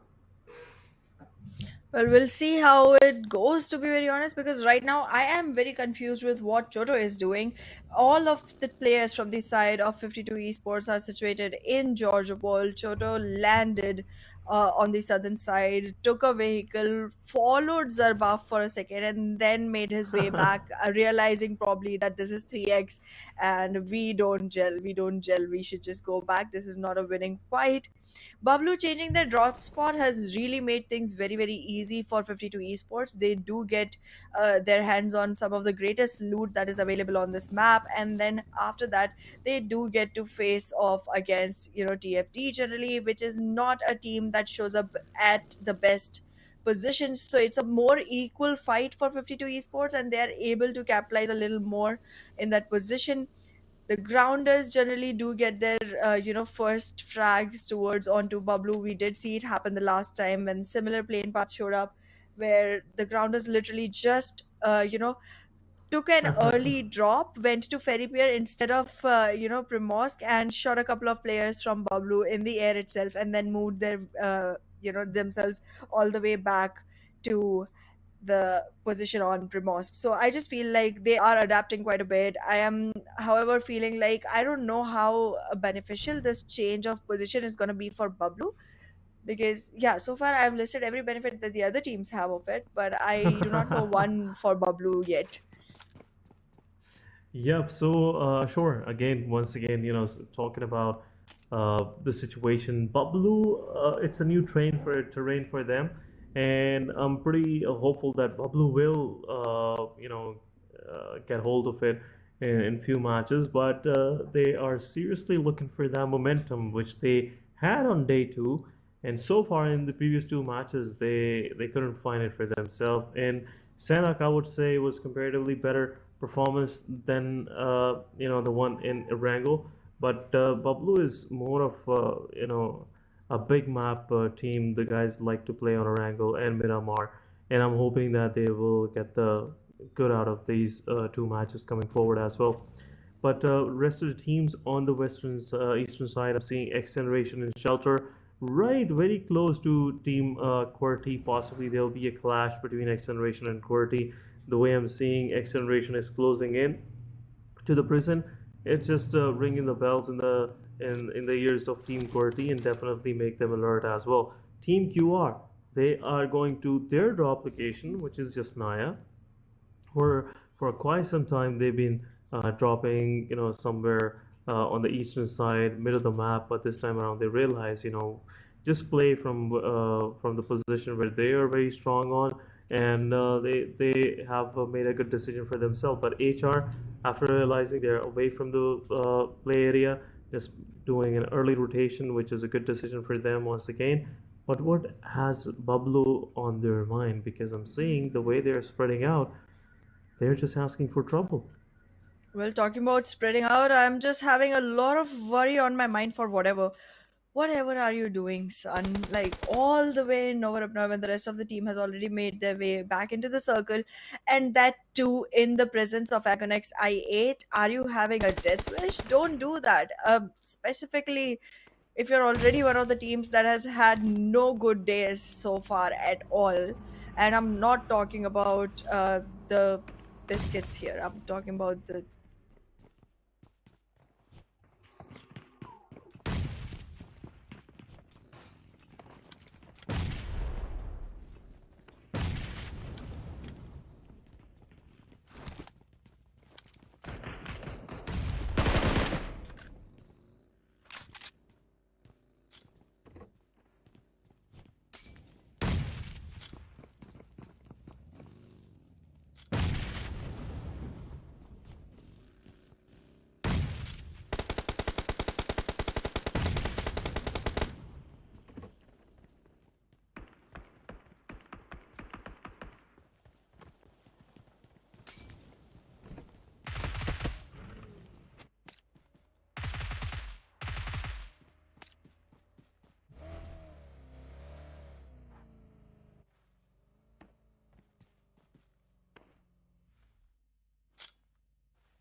The story for 3 of the team is over in this particular match. So 3x with solo survivor, QR with 2 players standing, and rest of the squads, at least 4 of them losing one of their players each. But in case of Magnus and TG, yeah, I'm happy with their performance because the way Magnus just started this match, it looks like it will be a double-digit number match for Magnus Esports.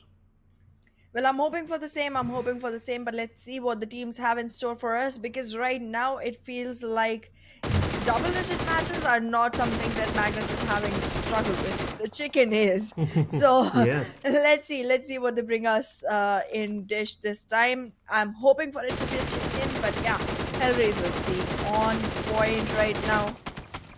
On point. They did make sure that they lost a lot of HP for TFD, but well, conversions are not coming in anymore. Wait a second. Okay. I don't know. I don't know what to expect anymore. Both the teams are constantly delivering the same kind of performance. I'm not gonna name it or demotivate them, but yeah, this has to become better. It has to become better. TFD on the side, losing players. Next is low on HP, and surviving players got eliminated from the rest of the players from HR. TFD is out of the game. 2 of their players knocked out. TS somewhat got eliminated in the process, which was, I believe, from the side of Team 52 Esports. Chotu was there in the picture, and he was dishing a lot of damage to the players of Team HR. But next is also got eliminated from the side of Team R3G. R3G taking 1 player from their team, but Halsey pushing forward. Team QR confirming the final eliminations on Magnus Esports, and within no time Magnus is out of the game. And as you were saying, they're struggling with the survival. And again, Magnus was surviving, Yana, as you said. So it wasn't a difficult thing for them to get into the fights, but what seems like difficult for them was to survive, and they couldn't survive any further. QR, with only 2 of their players, just confirmed 3 eliminations on Magnus Esports, and just showed them the way toward the lobby. But guys, again, apologies for the technical difficulty that we just experienced, with the sound and everything. Apologies for that, and we have pretty much fixed it, and hoping not to see it again as well. But Team 3x Miracle solo survivor confirming the kill on QR Halsey, and QR is also left with their solo player standing, which is Goku Bot. But let's see how far this guy can go. XGeneration will confirm the player from 3x, and 3x is out of the game as well. Well, 3x is definitely not going to be seeing more on this game, but yeah, we do still have a lot of names, and a lot of them are unexpected ones. I was expecting a great game coming in from the side of Regicide, did not happen. Agon XI8 already lost a player with no frags to their name. I mean, this isn't looking like the best game for most of the teams that generally do walk out with good games. QR as well is literally with 1 man surviving. The grounders not looking strong. I mean, is this going to be a match for the teams that generally do not have any matches for themselves? I'm looking forward to this one. This is very unpredictable, and that just makes it more and more interesting. Like, look at this. 52 Esports and Team Negatives, 2 teams that both need the points very, very desperately. Both going for desperate measures in this times and trying to make sure that they capitalize on it as much as possible, while they also make sure that the other team does not get the opportunity to do the same. The play zone is definitely going to be pushing in Joker 1v99 quite a bit, but in the meantime, I feel like we will be seeing Team QWERTY go ahead and make up a plan for themselves. Yep, Team QWERTY, they just has blood in their surrounding. Team Negative Esports, after 3 eliminations in their backpack, they are just looking in a touch or something. But Team QWERTY Pop on the other side, confirming the final player from 52 Esports. So it's been a difficult match for all the solo survivors and the duo survivors, because it's getting rough for them to survive even an inch forward in the match, which is not a good thing to, eventually see for some of these teams. But almost more than half of the lobby is out of the game. We are left with only 6 teams, with most of these teams with 4 of their players standing. But team on the other side, Team QWERTY, with only one success in their backpack, they are still eyeing for more. But guys, again, in the midst of all these fights, we apologize for the technical difficulties that we experienced, a moment ago, and we are hoping as a team that these difficulties, these technical issues are fixed, and we won't be experiencing them moving forward. So again, a concerned apology from our side.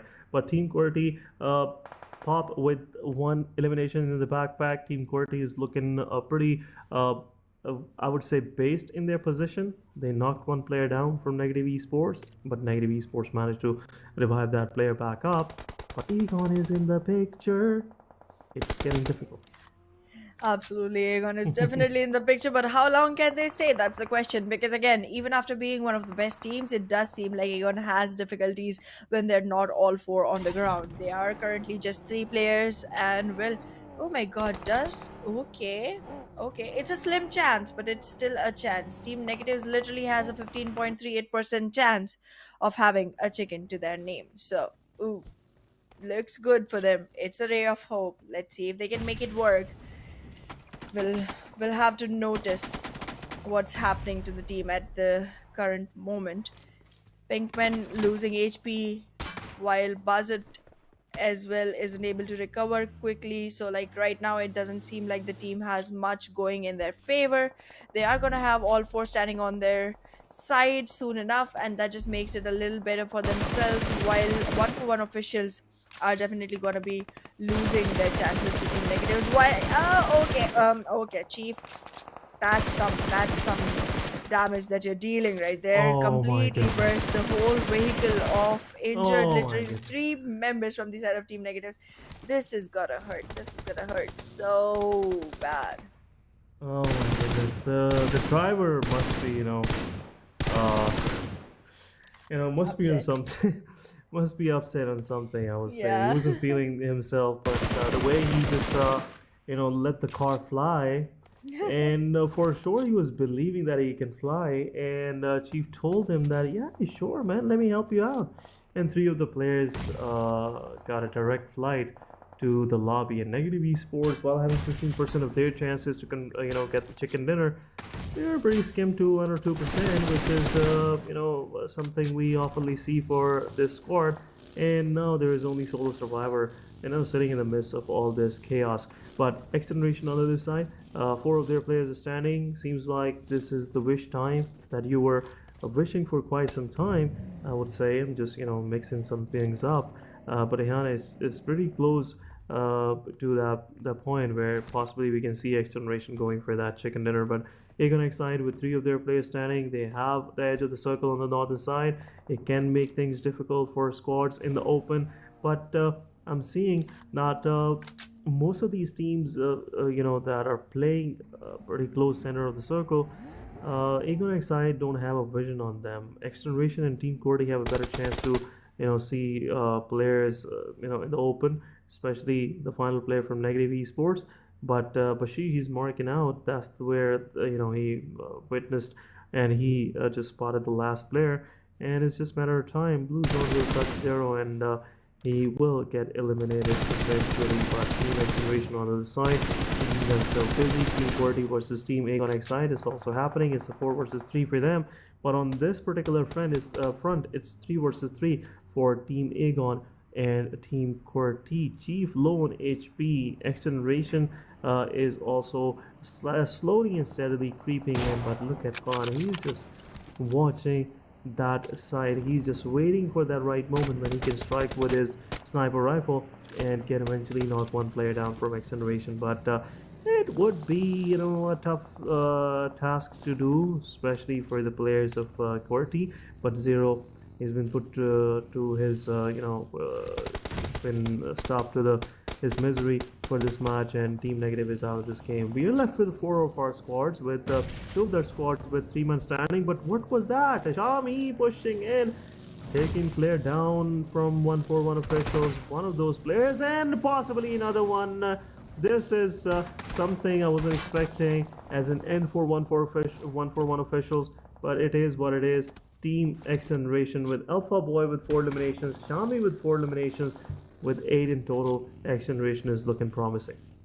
Absolutely, and this is something I've been waiting for a while, as you mentioned. So I would definitely want to see this happen. And right now, if I get a little biased, I'm apologizing in advance because right now this definitely seems like one of the matches that could finally go in the favor of X Generation, and I would want to see that happen.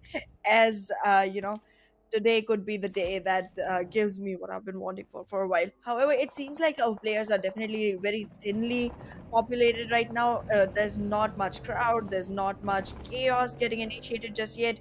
But a knock has, however, still come onto a player from the side of X Generation. That is not looking good. Wolf Trucks, you are getting in the way for X Generation, and that is hard for X Generation to come out of because nobody has any idea where Wolf Trucks is. Bashir right now should be providing some cover, and there it is, exactly as expected. His cover is definitely coming on point.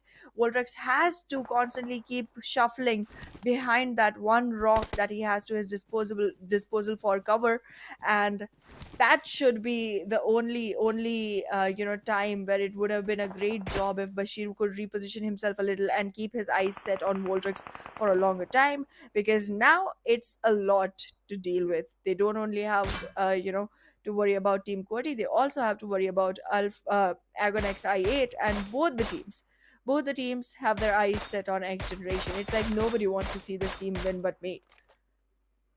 Aegon Excited realizes that X Generation have to push into the circle. There is no way around, and that is particularly that point where they will definitely get the maximum out of the situation. But the way Uzum spotted that head from Shami is just not getting enough from QWERTY and Aegon XI8. He got knocked out like thrice by now, but Khan on the other side. Giving a headshot to the XC Bashir, and XC is down to two of their players, Thug and Alpha Boy, surviving. Shami Hacker, he got revived, but X Generation still they're struggling. They've been peppered down from both of the sides. They got XI and Team QWERTY. Both are making sure that Team X Generation don't survive for the mix. But there you go. Team QWERTY, they're gonna push forward. They want to confirm those final eliminations. It's been quite long that these guys been facing this, knocking down players from X Generation, not confirming those kills. But now Walter's going to take the matters in his own hands. IQ taking down another player from X Generation losing players right, left, center, and this time around Team QWERTY lost one of theirs, and Chief OG got confirmed by Alpha Boy. Three of the players from X Generation are almost out of this game. Only one is surviving. Aegon on the other side is just waiting for the right moment to strike against X Generation and Team QWERTY, and now it's just a matter of time. Team QWERTY versus X Generation, so 3 versus 3 fight. Again, we are seeing this fight from the previous Erangel. Both of these teams were the ones surviving at the end, and let's see what would be the result this time around. Will there be a change, or this time around once again Aegon will confirm that chicken dinner? Well, that's gonna be definitely a question of the hour, and we are gonna be having to see these two teams go head to head with each other. Khan is already in a lot of distress. The play zone is also gonna be shrinking in on him pretty quickly.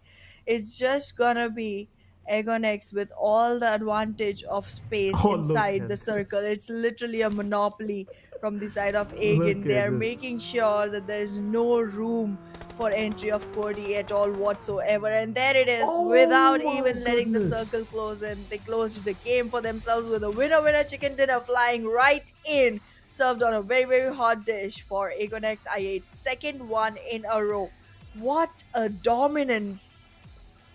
And it is something that these guys are very capable of, and I'm very happy for Team QWERTY because they kept themselves in the game till the final moment. And again, it's part of the game. Sometimes you lose, sometimes you win, but keeping your heads up throughout the game, surviving, which is in itself a big achievement for them. But chicken dinner goes to Aegon XI with 16 total points. Not big numbers in elimination side, but still 16 points will serve them better and eventually put them on the first spot for overall ranking for both of the weeks.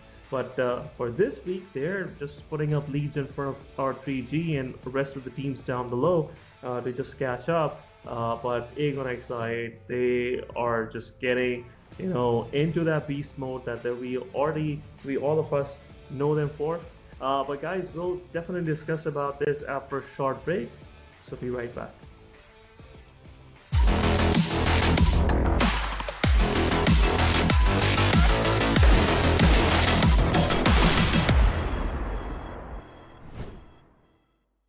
क्या बात है बच्चों, दिल जीतने वाली game खेल गए। तो आंटी आपके साथ भी एक स्क्वाड अप हो जाए? हाँ आ जाओ। इस रमजान अपने स्क्वाड की गेम से बनो किसी की भलाई का मजबूत जरिया और खेलो सिर्फ दिल जीतने के लिए।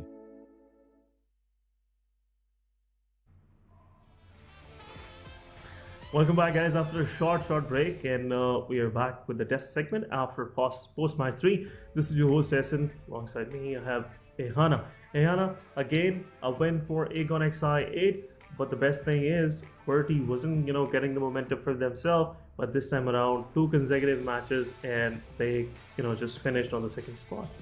Absolutely, they are definitely more than capable of surviving in the game, that we've very clearly seen already. But I do want to see them get a lot more frags as well, so that they can actually be in a very solidified position on the leaderboard and also collect quite a few points walking into the finals, because it seems like the consistency that they are delivering, if it stays the same, we're definitely going to be seeing them in the finals, and that will be a great trip down memory lane, because I feel like finals are a great spot to go ahead and see all these teams shake it off. It's just going to be so interesting. I am excited. It definitely will, and I'm pretty hopeful that it will be more interesting in coming days, because again, at the end of this week, we'll definitely see who are those top 16 teams will eventually qualify for the finals.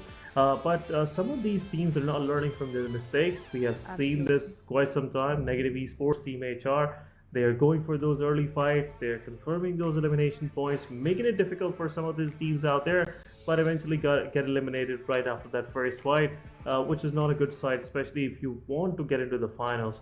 And all the time I mentioned this, if you lose your slot for PMPL final, this time it will be a difficult year for you moving forward, and you will get this chance again in the next year of 2024, which is for some time very intimidating for a few of these players. But let's have a look on the MVP of this previous match, and I'm pretty sure it will be someone from QWERTY, or maybe from XGeneration. We have Alpha Boy, first time just getting featured again. A very balanced and clinical performance by this player. 5 eliminations, 585 damage, 2 knockouts, 24 minutes of survival, and 132 healing. Just 132 healing in the midst of the fight, where these guys are getting peppered from 2-3 angles, which is a difficult thing to survive under. But again, good performance by XGeneration.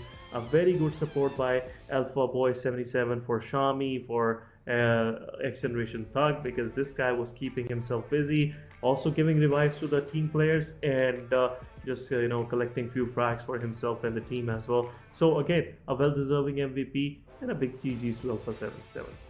Yep, definitely. But yeah, I still did not get to see the chicken coming in for XGeneration. It's just not happening. I don't know what's wrong. I don't know exactly what to pinpoint here. They have great games, but then it just suddenly shuts down towards the last circle.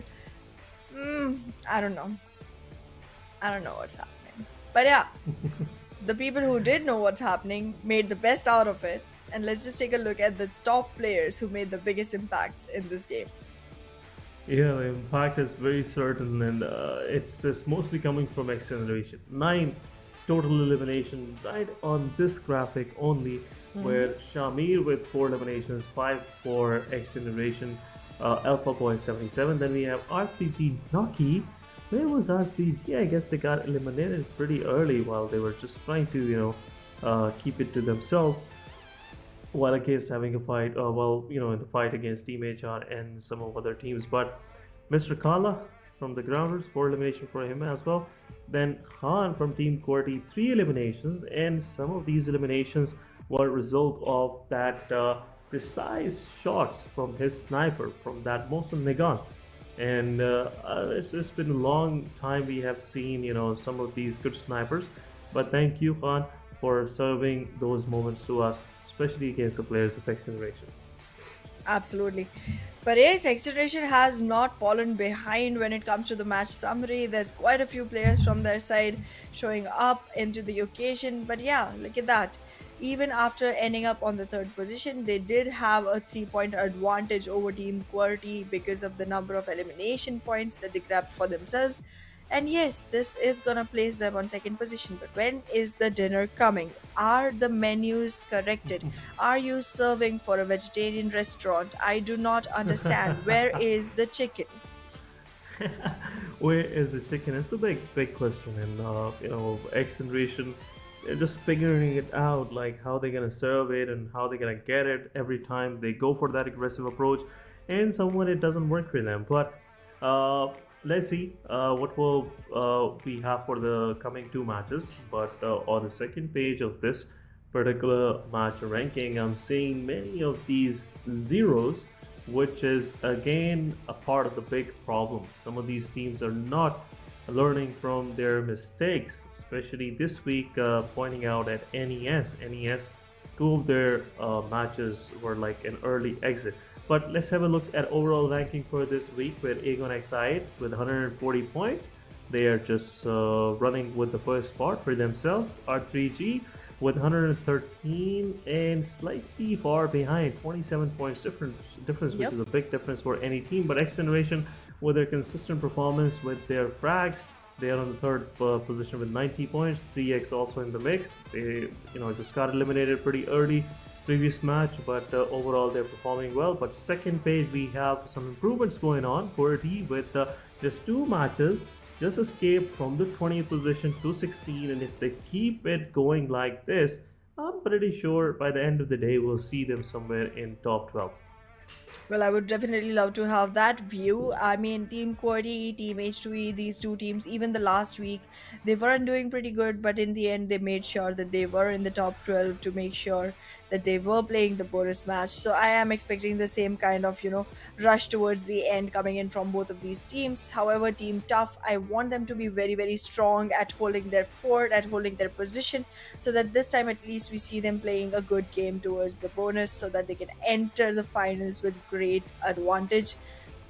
Let me rephrase, with some advantage, because great is going to be far-fetched for Team Tough as of now, considering the way their performance has been. It's just not the best that we have seen.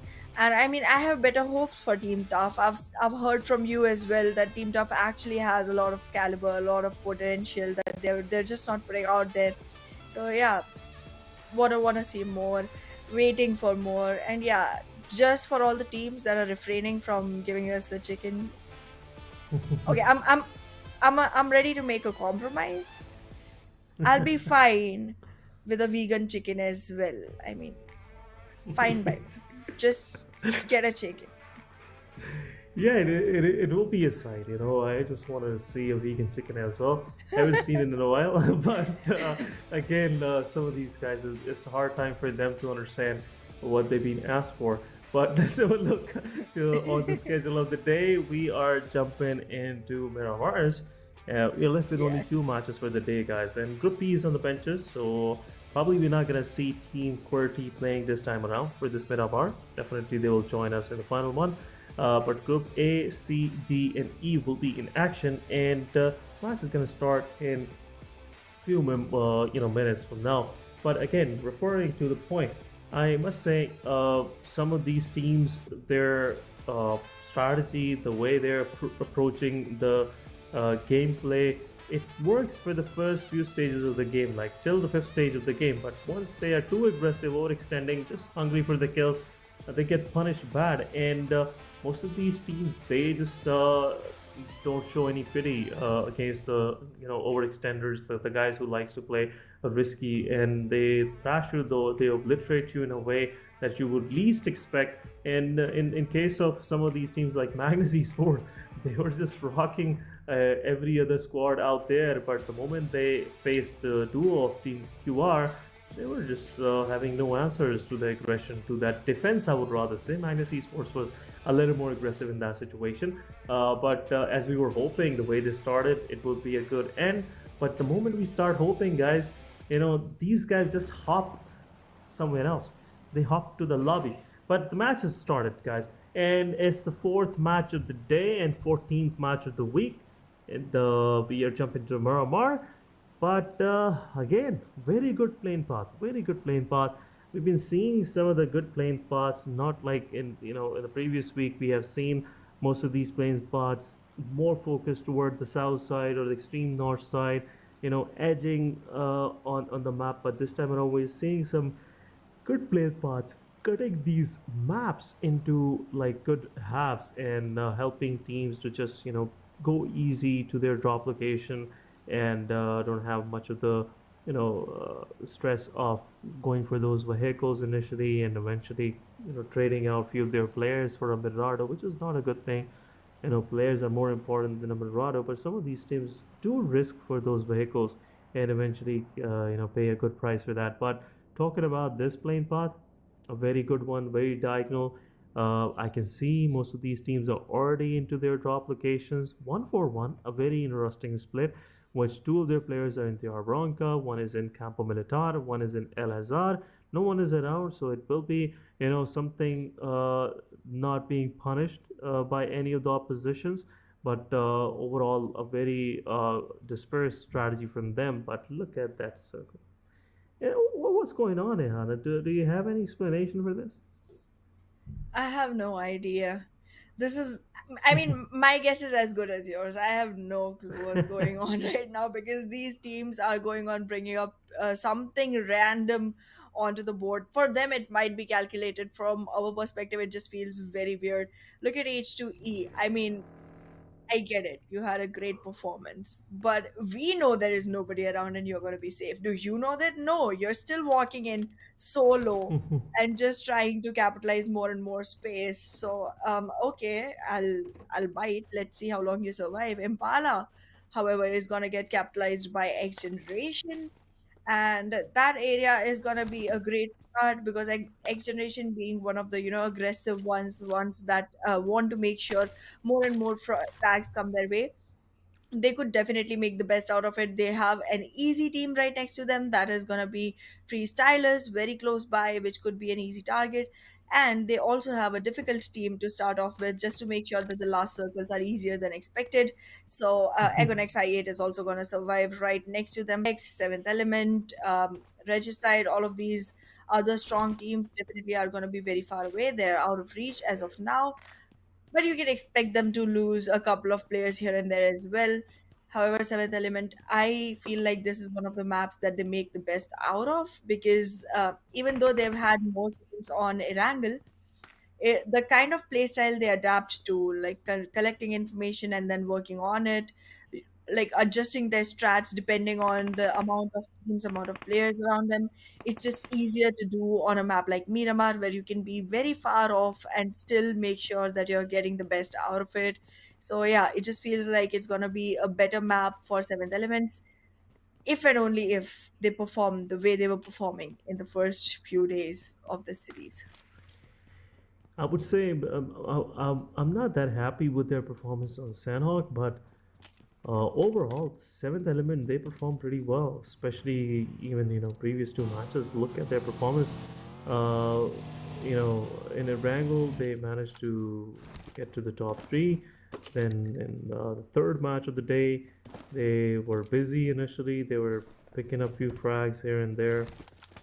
They managed to get on the first page of the ranking for that particular match.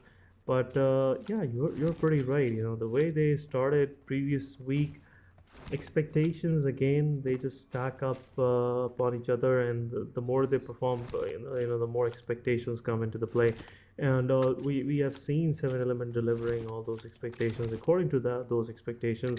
And I'm hoping that either of any of these two matches we will see Seven Element popping up, few of those heads, few of those quick elimination for themselves, and eventually getting that chicken dinner or possibly top three position once again. But the team on our screens, X Generation, we've been trying to decode what's going through their mind.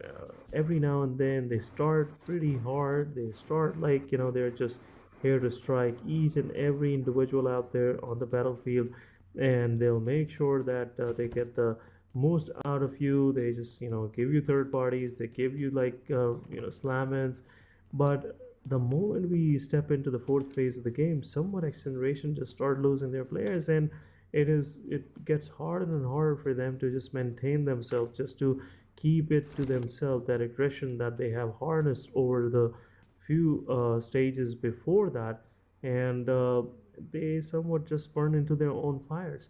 But let's see, let's see what we have in coming Well, I'm months. definitely wanting to have a piece of X Generation's com calls. I recently noticed Thug and Shamir Boy, and alongside them, one more player. I forget who exactly, but everyone was just having a great time. Everyone was laughing out loud, and I was like, I want to know which joke you just cracked. Oh, yeah, it was Bashir. I was like, I want to know what joke you just cracked, or do you have like a sure shot strategy for this one?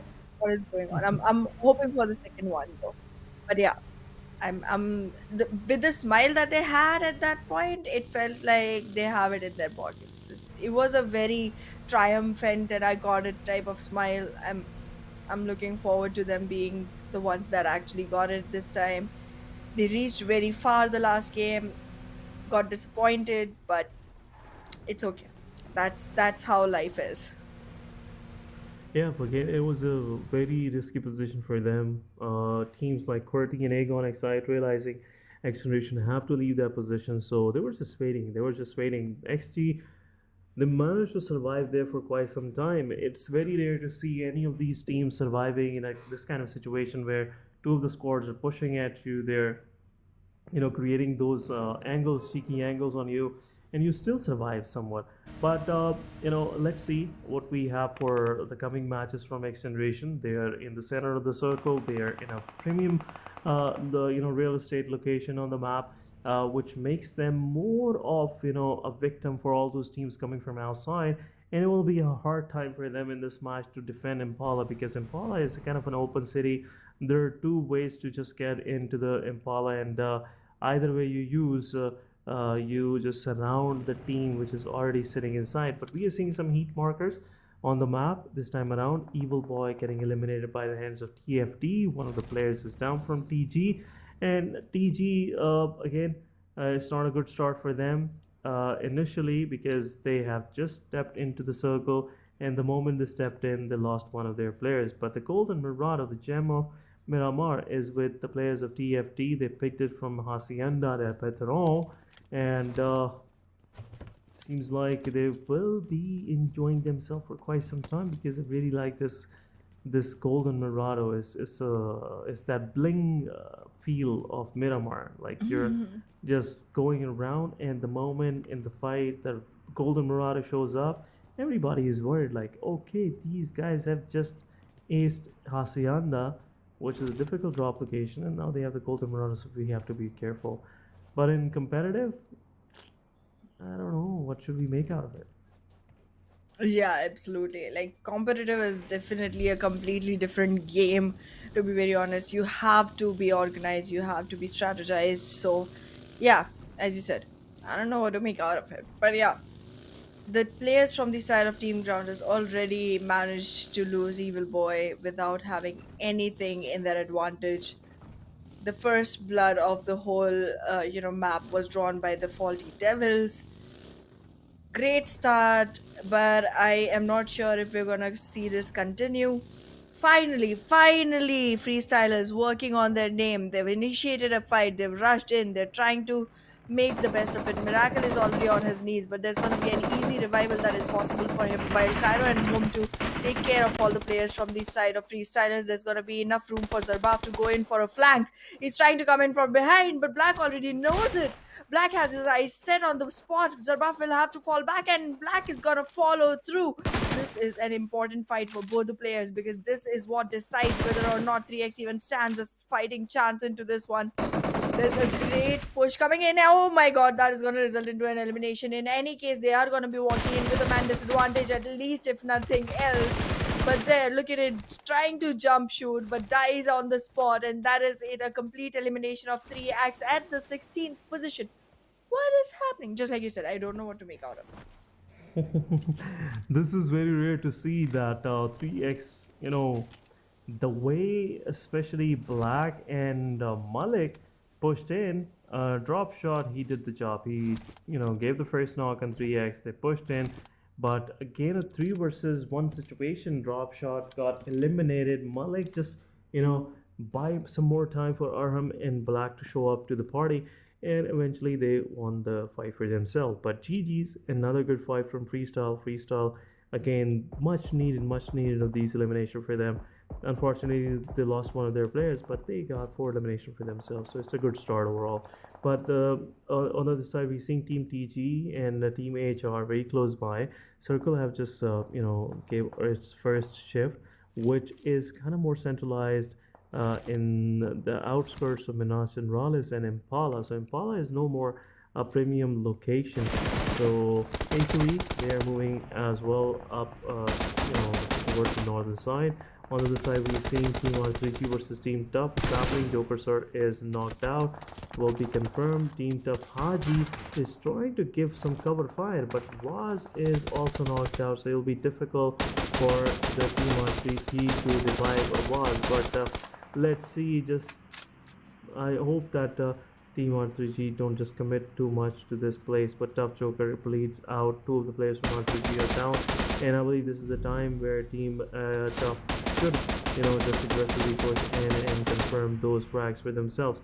So it's R3G versus Team Tough. It's a 3 versus 2 situation. Haji pushing forward, Roshan with that utility. He's trying to make sure that he just keep the Tough at its bay. But on the other side, Roshan have a big difficulty. Back end on the backside, Team Tough also got third party from the side of Team TFD. Edgar is knocked out. Avenger will also fall to the Molotov, but Team R3G is just not getting enough of it. It's always like they're unable to just revive one of their players, and every time they just go for that revival is someone just showing up right next door. But Saad is pushing forward. It's time for Saad to just show up right on time and save Edgar. Otherwise, it will be done and dusted for Tough. But it seems like Tough Edgar and Tough Thor, which is Tough Haji, both will be left to themselves, and Team Tough Saad will just leave for the woods. They'll just go for the survival. But R3G somewhat surviving with all their 4 players, realizing that one more team is in the surrounding, which will be a difficult task for them to handle. But XGeneration versus H2E. H2E knocked down one player from XGeneration. H2E Tarzan is a little far away from the team, but once they pick up the Asad, it will be an easy go for them. But R3G Avenger definitely confirming those final eliminations on Team Tough. Well, this does not look like the best position for Team Tough. Single player surviving, no frags in the name. They did quite a bit of damage onto R3G, but R3G got all of their men up and went up and running out of the zone. I mean, they had a great ability to actually come back to life and survive like zombies they do. And oh my god, okay, the troubles just don't end for them, do they? Like Knock just got knocked down. He needs a survival, he needs a revival, his team needs some hope, because they have to be consistent to make sure that they manage their position. But well, TFD, a team we do not expect much from, just goes ahead and shuts R3G down almost. It's just Waz, and well, Waz can very, very soon turn from is to was surviving. So we'll see. Yeah, TFT with the 3 of their players in the picture. One of the players is slightly away from there, and Patok will go ahead and confirm the surviving to survive the last survived player of Team R3G, and R3G is out of the mix. So again, it's not the R3G day. I was hoping that R3G will try to close out that lead that Aegon Excite already put in front of them. But TFT, they're pushing into the crash site. Team 70 Tokosaurus also have an eye on the situation, giving some damage to the players of TFD. JD is down. Divine will knock down this player, and TFD might lose one of their player in the process of getting into the circle. But Leon on the other side somewhat manages to get in the circle. Now he'll have some peace of mind and also an angle to watch the players of 7 Element but Izzy is also low on HP. T24 OP. He's trying to knock one more down so they can push aggressively and confirm those elimination points. But 70 Tokosaurus realizing it's a risky position to hold because eventually someone will show up right next door and it will be difficult for them to hold on to. But let's see what plan Team 7 Element have for Team TFD. Leon is pretty far away from his team, and it could be the surprise which 7 Element would least expect. But look at that. BABLU Reviews is already there. He's just looking for the opportunity where he can strike TFD in their back and eventually take few of those frags there. But TFD, now it's a big task ahead of them. They have to get into the circle like 300 meters and they have to go through 7 Element, which is again a problem for them. So I'm seeing kind of another fight break in between 7 Element and Team TFD. On the other side, BABLU Reviews could be a victim to the sprays of 70 T24 OP or maybe Tokosaurus. Well, definitely right now it seems like, oh god, just a second ago I was going to talk about Tokosaurus, and well, he's already been taken out, so no more talking about Tokosaurus. That's the game telling me that I need to give more credit to the rest of the players from the side of 7th Element, and I will if they survive. Right now they are taking a head on with the Faulty Devils. There is a very possible revival already going on from the side of 7th Elements. However, in the back, we are seeing 52 Esports showing up to the occasion and making sure that they build themselves a great party. However, on this map, in this position, if things go right for them even a little bit, it seems like Quantum Rage is gonna take the chicken this time. Unusual, but possible. Very possible.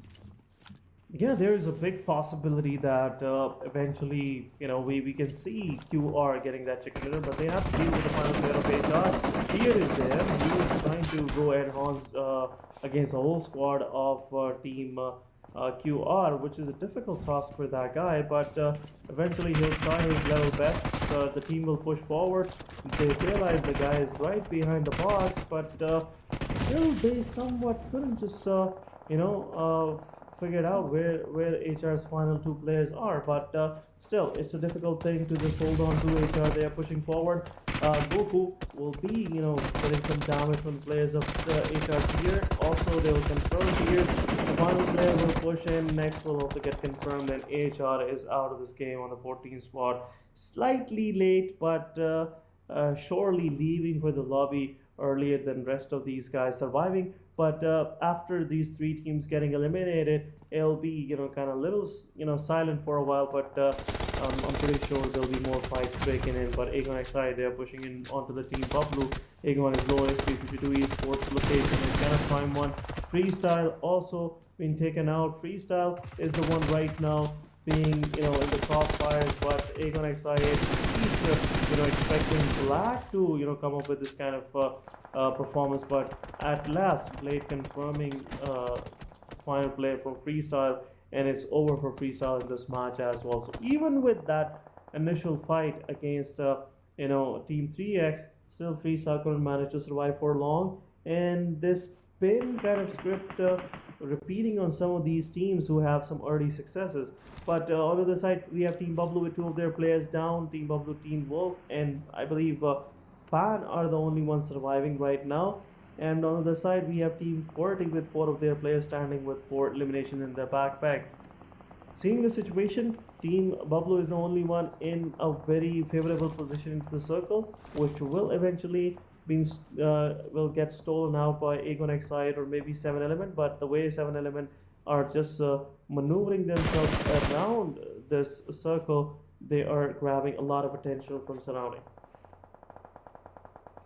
Well, the attention is definitely gonna be on BABLU, but are they gonna be making the best out of Team 7th Elements? They definitely are trying their best to make sure that more and more trouble is caused for the team. While in the background, look at 1 for 1 official. They are not leaving any opportunity of dealing damage to any teams on these sides. Like we already saw Quantum Rage, even after winning one complete fight, had a couple of knocks coming in from the side of 1 for 1. They were able to revive themselves, but it was still frags that could have actually become possible for the side of 1 for 1. And even right now on Seventh Element, they did take a frag. They are trying to deal damage to Team Star as well. It's very indecisive, it's very uncalculated, but it's still some action coming in from the side of 1 for 1.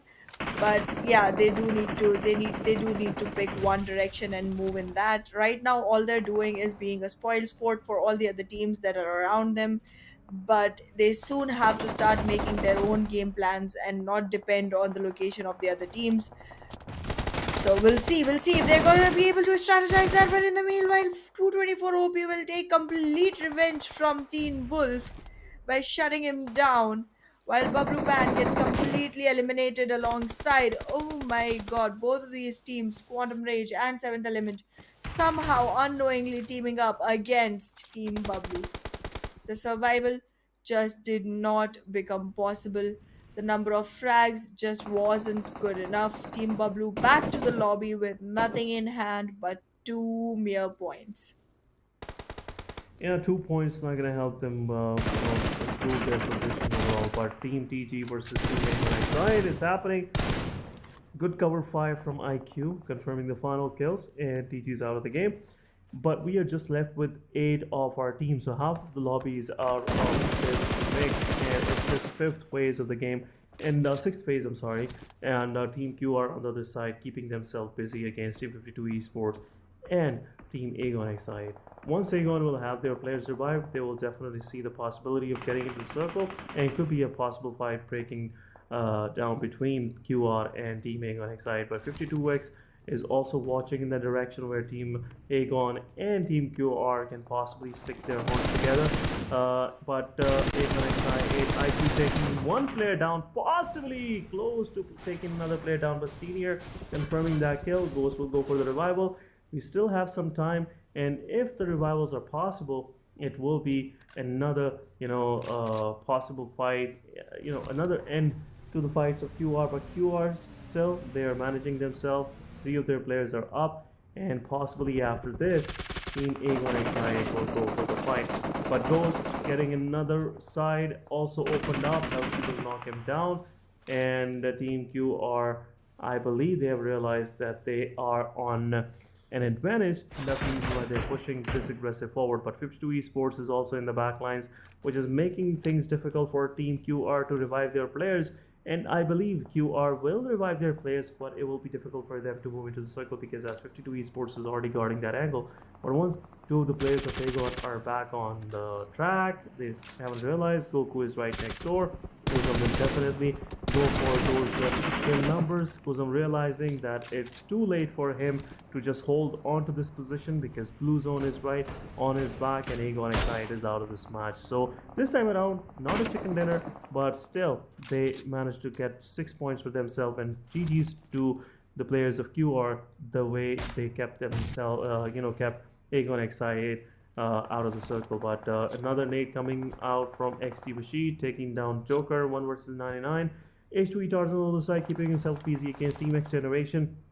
So I'm saying most of these teams with solo survivors. XGeneration with only 1 player surviving, 7E with 1 player surviving, H2E with 1 player surviving, and it will be kind of, I can say, silent match moving forward for some of these players, because they won't be participating much into these fights. But Tarzan will get spotted out, and Team 52 Esports would confirm that kill. Well, we'll definitely be seeing 52 Esports trying to maintain their position right now. They do have 3 players on stand. Oh, I just keep getting more and more sure of the fact that QR is gonna make this one. QR keeps on getting stronger and stronger on this map.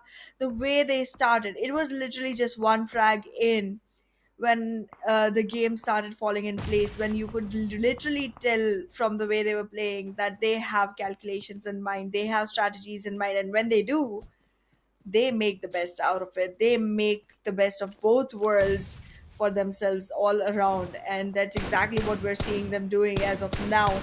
XGeneration on 0 frags all the way until right now. The laughter that we saw in the beginning of the match, not evident of anything, nothing at all. Just one man surviving, not going to be able to do much for the team. While in the mix, QR is losing a couple as well. Got to make sure that the revival comes in and still is away from the eyes of Hassan, because 52 Esports is trying to be a big pain to this team. On the other hand, 141 officials, again, a team that keeps on looking for the opportunities to make it more and more difficult for every other surviving one on the board to make sure that all fours stand. So 141 is going to be another one that is going to be a tough competition. Team Star, if and only if the circle is completely in their favor, will they be able to do anything? That's just their pattern. But they are definitely going to help, QR in some way or the other. That is by making life difficult for 141 officials. And in the meanwhile, 52 Choto will make sure that the complete team of X Generation is off the boards and the placement points for fifth position are already secured. Yeah, fifth position is in the reach now, but 50. Let's see, 141 official, what plans they have for for Team Star and vice versa as well. For Team Star, seems like they're getting knocked from far away, which is kind of a regular thing in Miramar. But 52 Esports Chotu again knocking down the players from Team QR. Halsey on the other side throws a Molotov, confirm the final player of 7 elements. 7 elements will also have, good average, points for themselves. So like around 6 points in total. 3 of them come from the eliminations. But 141 officials, still a 4-man standing squad. QR on the other side have one of their players knocked out, but eventually they will, go ahead and revive that player. But Playzone will confirm one of the players from Team Star, which is not a good thing to see. But Team QR is now heads on against Team 141 officials. Senior taking down King, but 52 Esports Shotu will also take down Healthy and also get knocked out in the process by the hands of Senior. But 141 will confirm from few more eliminations on Team Star. Team Star is getting into a difficult side where it's least probable that they will survive for any further, which is 141 is making sure that after having their positions, they can go ahead and confirm those eliminations for themselves. But QR still 4-man standing. So as you were saying, there is a good possibility, around 40% chances of QR winning the match. But still, we have 52 esports into the game with 2 players standing. Then we have then we have Star with 2 players standing. Then we have 141 officials with 3 of their players standing. Losing King was not a good idea, but QR bot, he's pushing forward. Eagle realizing the player is right next door. Goku will push forward and will get knocked out. Another player down. Utility is being thrown. QR Spark is down, and the final player will get a backstab from Team 52 esports, and 141 official are out of this game on the 4th position with only 3 eliminations in their back. So QR shouldn't just go for think it as a win as of now, but losing one of their player was something they would least expect in the fight against 141 officials. But Team 52 esports, their attention is more toward Team Star rather than QR, which is a bigger threat than Team Star. But it's their choice, what they want to choose to handle first. But QR on the other side, after having 3 of their players up, it is kind of making, getting more easy for QR to grab rather than if we talk about 52 esports. Now, there you go, 2 more frags for themselves, and Senior will confirm both of these eliminations and make it the 3rd elimination for him as a whole. Goku on the side have 6 eliminations in his backpack, so it could be another good match for QR as well. So 16 points total is a 3 versus 2. QR is not going to take those risks because they know that chicken dinner is pretty in their close ranges. They just have to hold on to their strategies, whatever is working for them. But I believe QR have an idea where the players of 52 esports are. They definitely do there, and they are closing in very, very slowly with complete cover, with complete safety. However, they are making sure that the cover are not as shieldy as one would expect. The complete, shutdown, the complete annihilation could have happened here from the side of Joker 1v99 for QR Goku. However, he manages to survive, stays in the fight, keeps it a 3v2, still manages to give his team the man count advantage that is available and not lose it and become literally on equal grounds. The way that 52 Esports is playing, it seems like they're gonna have their eyes on both the angles, but well, that is all they need to watch for. Hassan will get shut down here, and with that, Quantum Rage takes the winner chicken dinner that Oh they my have been goodness. waiting for a while.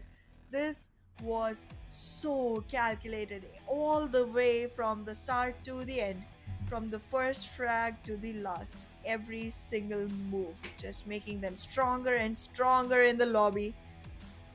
Oh, that's a celebration. Oh my goodness, Team QR just threw a bait, and 52 Esports definitely pounced on that bait, losing both of their players to the already set players holding those positions.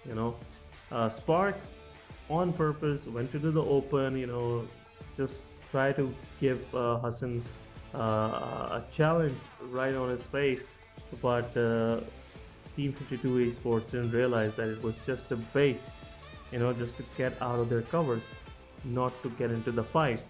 But QR winning this match with 18 eliminations for themselves, so another dominating performance from Quantum Rage. But guys, we will definitely discuss this after this short break.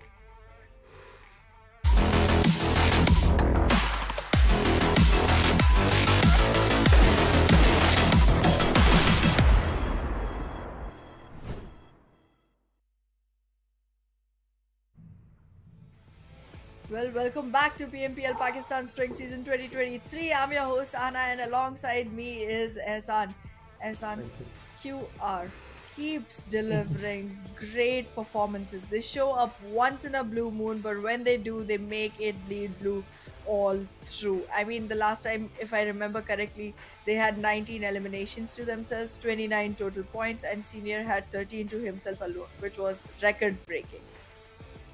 Yeah, it was, and again, this time around, I'm seeing Senior once again keeping himself busy on the battlefield with 6 eliminations, 1000 plus damage, 5 assists. Oh my goodness, what this guy was just doing on the battlefield, because 5 assists is a big number, and 6 knockouts as well. So healing was too much for him. 599, got knocked out quite some time, but it's part of the process. When you are dealing damage on the opposition, you will also get damage in return. But overall, Quantum Rage, with this kind of performance, I'm pretty sure if they just keep it slightly consistent, it will be more of a big threat for all of the teams out there, because the way these guys play as a unit, they just always prioritize those revivals. They just go as a unit for the fight, as we have seen in the fight against Aegon Exide, against Team 141 Official, and seeing all these fights, like well curated fights where players are covering each other, looks like Team QR have a plan in their mind, the way they operate, and nothing can stop them from being one of the best teams out there. But let's have a look on the top player of this game, and I'm pretty sure there will be more from Quantum Rage, but I was least expecting 7th element T24 OP, but this guy just keep himself relevant anyway or other. These guys are making some fans for themselves, Absolutely. And well, I shouldn't be, but I am surprised to see 52 esports players up here as well. They did do a great job, but it's not usual for them to do great jobs. So I'm proud of them. I'm happy for their achievements. I'm just having a great time watching the way these teams are evolving all through these matches, and we literally have just one more to go today. The dime is passing on a flight. It's literally flying by, and we're just going on moving towards closer and closer to the finals, and it just keeps making chills flow down my body. Wait a second, what? Yes, Okay. you just have to believe it. Magnus Esports can do it. Why not Quantum Rage Senior as well? True. Elimination points, definitely Goku with 7 eliminations, but damage, highest assist, highest healing done, it's all QR Senior. And when QR is playing, they make sure that they get the most out of the match, And we can see in the stats as well. Look at the senior is there, Spark is there, then we have Goku also featured in the highest damage. Then we have in the assist department we have Halsey and Spark with 3 each, also 3 assists for Goku. So it's the whole QR team been talking about. The highest healing done is again Team QR with 491 by Halsey, 491 by Spark. They didn't realize it was these guys were healing in a proportion to each other. But let's have a look on the match summary for this one. Quantum Rage with 28 points, which is a very good number. And the highest one we have already seen from these guys with the chicken dinner, and again one of the highest numbers for them in this particular match as well. But 52 Esports with 13 points. We have 141 officials with 8 points. Aegon with 6 eliminations, only 7 points in total, 1 placement point. But the Faulty Devils, they were busy from the initial. They were going to the fights. But again, the problem comes in when it's time to survive, when it's time to just hold on to their positions. That's where some of these teams have to work on. The 7th element with 6 points, again, not a good performance, not a bad performance either, which is, again, keeping their heads up top in the top positions. But on the second page we have Freestyle with 4 elimination points, only success they had throughout the match, and H2A with 3 points in total. Team BABLU, Regicide and XGeneration with 2 each, but 3x Team Tough and HellRaisers are the one getting eliminated initially pretty early. 3x with only 1 success, but rest of these teams, Tough and HellRaisers, they just been a victim of sheer domination by teams like R3G, by teams like Quantum Rage, which is something we rarely see, especially in case of Quantum Rage. But whenever we see it, it's top of the line, it's best of the best. But guys, overall ranking for this week, Ihana, Aegon XI, your favorite team is on top. Well, that definitely is so, but I am seeing a great disparity of numbers between these teams. Aegon XI has 5 chicken dinners, and we don't have anyone else reaching 3. So, kudos. But Quantum Rage is making sure that they come back into the game. Those 28 points really boosted them quite a bit. They've come all the way to the 6th position. If I'm not wrong, we were seeing them on the 2nd page until now. So good job. I am loving the growth that's coming up from these players. But Freestyle not looking good. Neither is Team QWERTY, the Faulty Devils, Northeast Esports, HellRaisers. Anyone that is below 40 should be worried. And well, Team Negatives, even they are just being saved by a hair. And I'm being very, very, very lenient when I say 40, because we literally have teams about to reach 200. Yeah, but as we can see on the top of the chart, Aegon XI, the way they're dominating, out of the 11 matches, they managed to get 5 of them in chicken dinners, which is a big transaction for any of the teams out there in this PMPL in a single week. And it's still just the 3rd day of the week, and we're gonna see 20 of these total matches by all of these teams. So who knows the kind of conversion that Aegon XI have.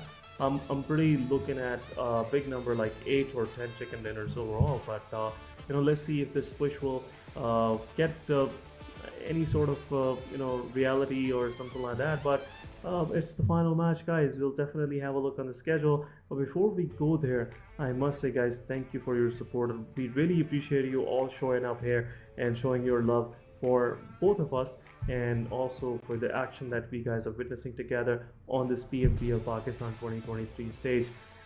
Again, Ihana, as you were mentioning, it's getting swiftly pretty, the time is getting passed pretty swiftly, and we are about to go to our final match, in which Group A already leaving us, not gonna play that match, but it's again a Miramar. What do you make out of it? Do you think QR will go for another chicken dinner, or this time around we're gonna see Aegon XI? I'm not expecting either of the teams to go for the chicken for this time. I mean, I'm not sure who it will be, but I'm pretty sure it won't be any of these 2 teams, because I just feel like 2 chickens is a lot already. Don't want a third coming in for the same team. That will just make it more and more difficult for the rest of the teams. While again, talking about QR, they generally do have one match that is a great run, But once they do that, they aren't again delivering in the same momentum on the second one. I've never seen them do that. So I'm not expecting another one for either of them. Definitely not expecting one more for freestyle either. So it's definitely going to be a new name. Hoping for it, waiting for it. I'll just let the players surprise me. Yeah, let's see. Because said it will be it will be a good thing to see another chicken dinner from I8, but again, it will make it difficult for to just catch up with these guys. Definitely, the first position is out of the reach. The things get least exciting for the viewers out there because we want to see those changes happening back and forth where teams are aiming for that top position, trying to get the maximum bonus points for their finale. Because guys, again, for a quick reminder, this is the last week for the league plays. Next weekend, me and Mehana, we both will be witnessing the finals, and top 16 will battle for that prize pool, which we discussed in the initial of our transmission as well. But again, it is what it is. We have to just more focused on this league play thingy because top 16 will qualify for the finals and top 12 will play that bonus match on Sunday. But again, things will get difficult. Things get least exciting for teams down below and their fans. But R3G, they're still battling for that first position. I'm pretty sure after 8 matches from tomorrow and 1 match from today, they will just try to get close to that first spot. But guys, final matches here, Ehana. It's the 15 match of week number 2, and it's the again the closing match of the day. A very good playing path once again. The playing paths are good, but the way the first few circles are forming is making it difficult for some of these teams to survive. That sure is happening. But I feel like I can this time confidently go for XGeneration or R3G to be uh, the ones that make it because, well, R3G, we have been talking about them being consistent, them being great. We haven't seen much come in today. So this is their last golden chance at taking another chicken. They've been taking chickens every single day, at least one. So we'll see if they are able to continue with that today. But yeah, so those are my calls. I would really like to know from you who you think is going to be the one capitalizing this map, and then a little bit more about how you feel these drops are going for the day. Yeah, it seems like we have seen QWERTY playing some of the best games for this week. They managed to get to the second spot in both of the Erangels. They had a very good start in Sanhok. They managed to take few of the players down from freestyle. But overall, if I see it, I'm expecting more from QWERTY because if QWERTY get a win in maybe in this match or any of the matches, first few matches of or tomorrow's schedule, it will be an interesting thing to see because once QWERTY get the momentum, it's rare for any other teams to just stop that momentum, and we'll see them eyeing for that first spot in the finals as well. Because right now this is a new formed lineup. Most of the players that are playing in QWERTY right now are the new ones. Voltrix and Khans are the guys we've been playing together for quite some time. But Bob and G4G, they have been recently inducted. They are the recent ones to join in. So there's a slight, I would say, hole in the strategy, which somewhat gets exploited by some of these teams out there. And that's where the problem starts.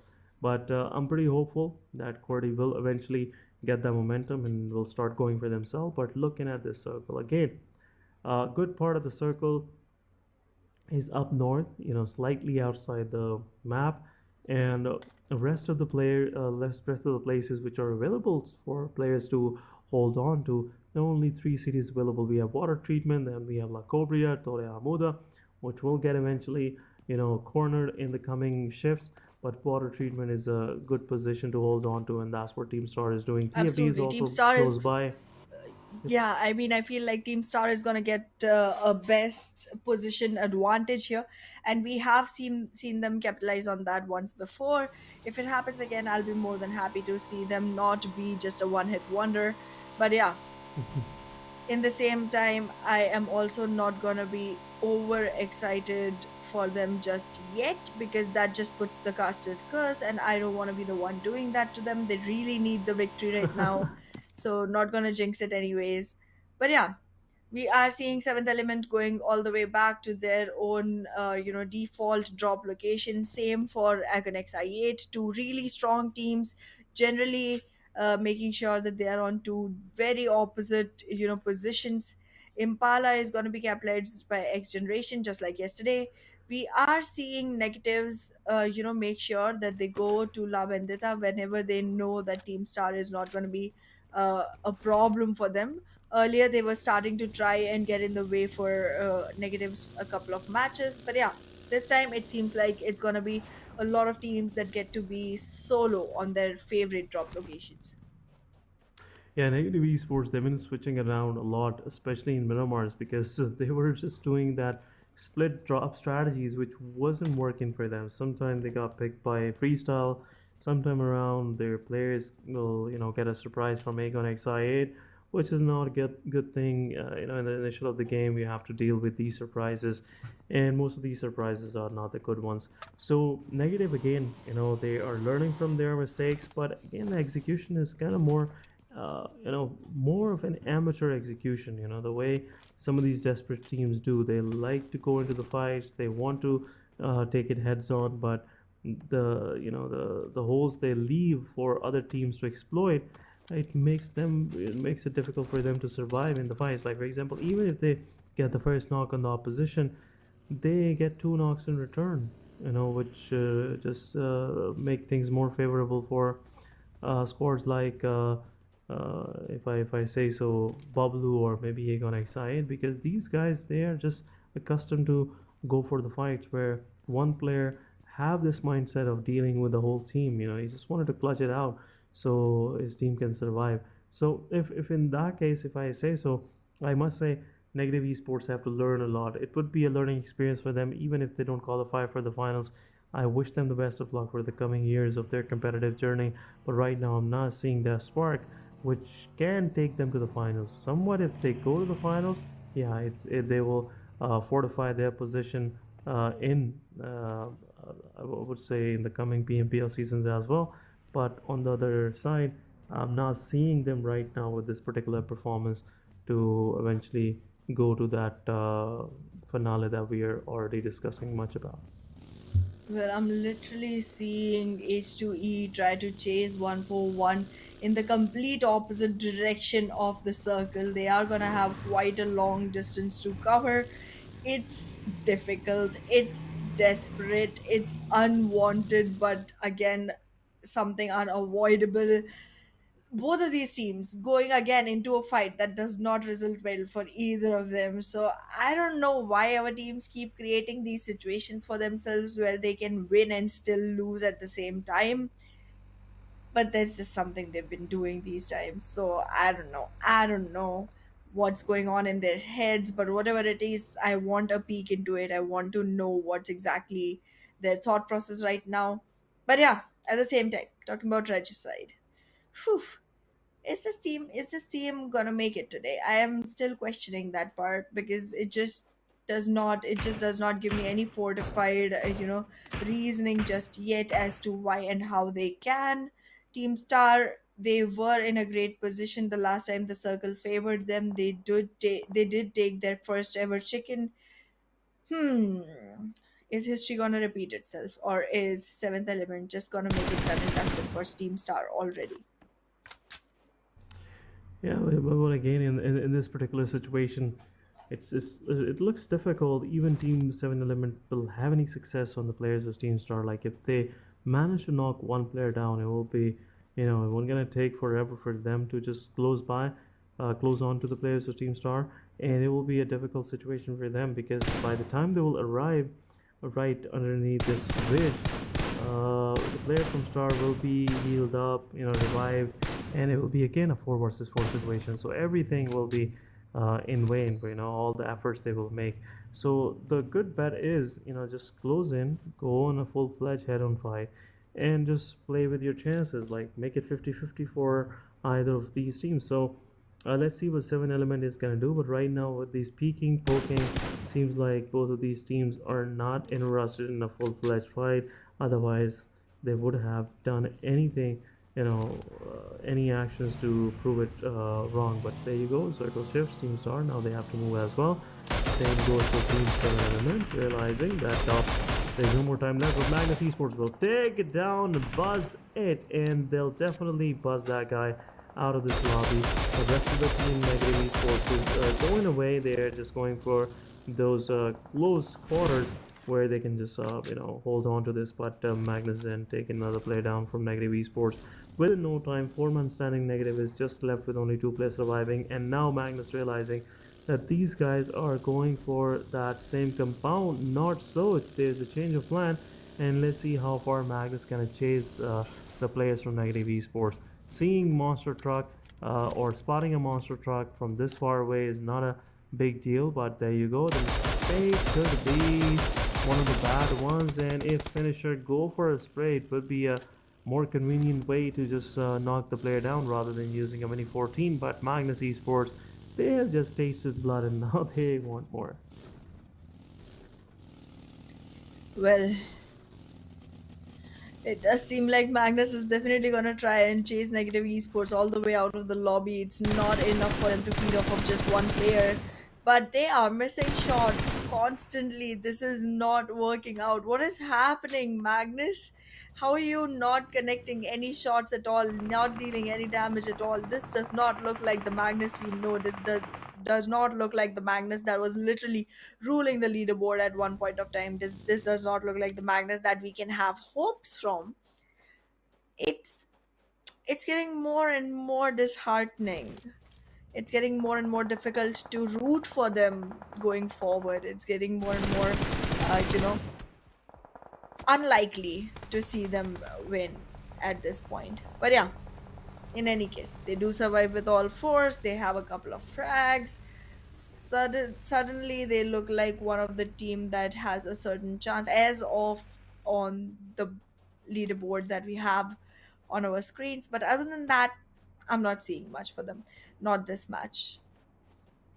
Yeah, your point of missing out shots was like on point.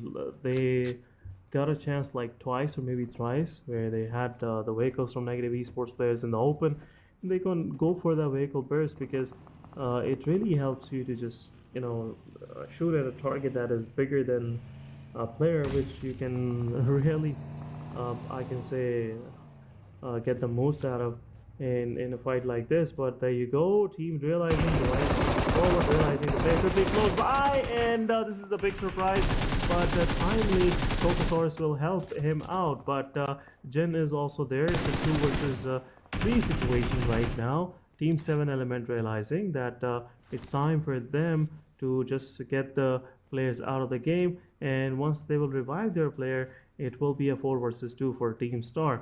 2 of the players from Team Stars are out. Now another one down. R3G will third party. Destroyer is low on HP, and the moment he will try to go into the cover, he'll expose himself to the players of 7E, and Roshan on the other side possibly will confirm those kills. Jin is out. Waz will confirm that kill with a mini 14. Destroyer was low on HP. He healed himself, and Team Star possibly will get eliminated from this game. It could be the first one getting out of this match. So as we were discussing the positioning thingy, it doesn't feel like Team Star gonna get any of those positions and got eliminated on 16 without even confirming any elimination for themselves. But 7E, as we were expecting, if they have a plan, they will go ahead and execute it, and they executed it well and confirm those elimination points for themselves, and now sitting pretty nice on the northern side of the circle. 2 quick successes for 7E. R3G is now eyeing on 7E as well. The position is pretty nice. There's a good amount of hard cover available where 7E is residing right now, but still it comes with a big risk. But 141 officials with R3G, they're taking fights. Was taking down 2 of the players. H2E Tarzan also getting eliminated. H2E losing one of their players, but R3G on the other side, I'm pretty sure they have a plan for 141 official. Tough Joker will push forward. Hassan will right now help one of his player. Joker 1 versus 99. to just knock one player down from Tough, but Team Tough is gonna push forward. Look at this.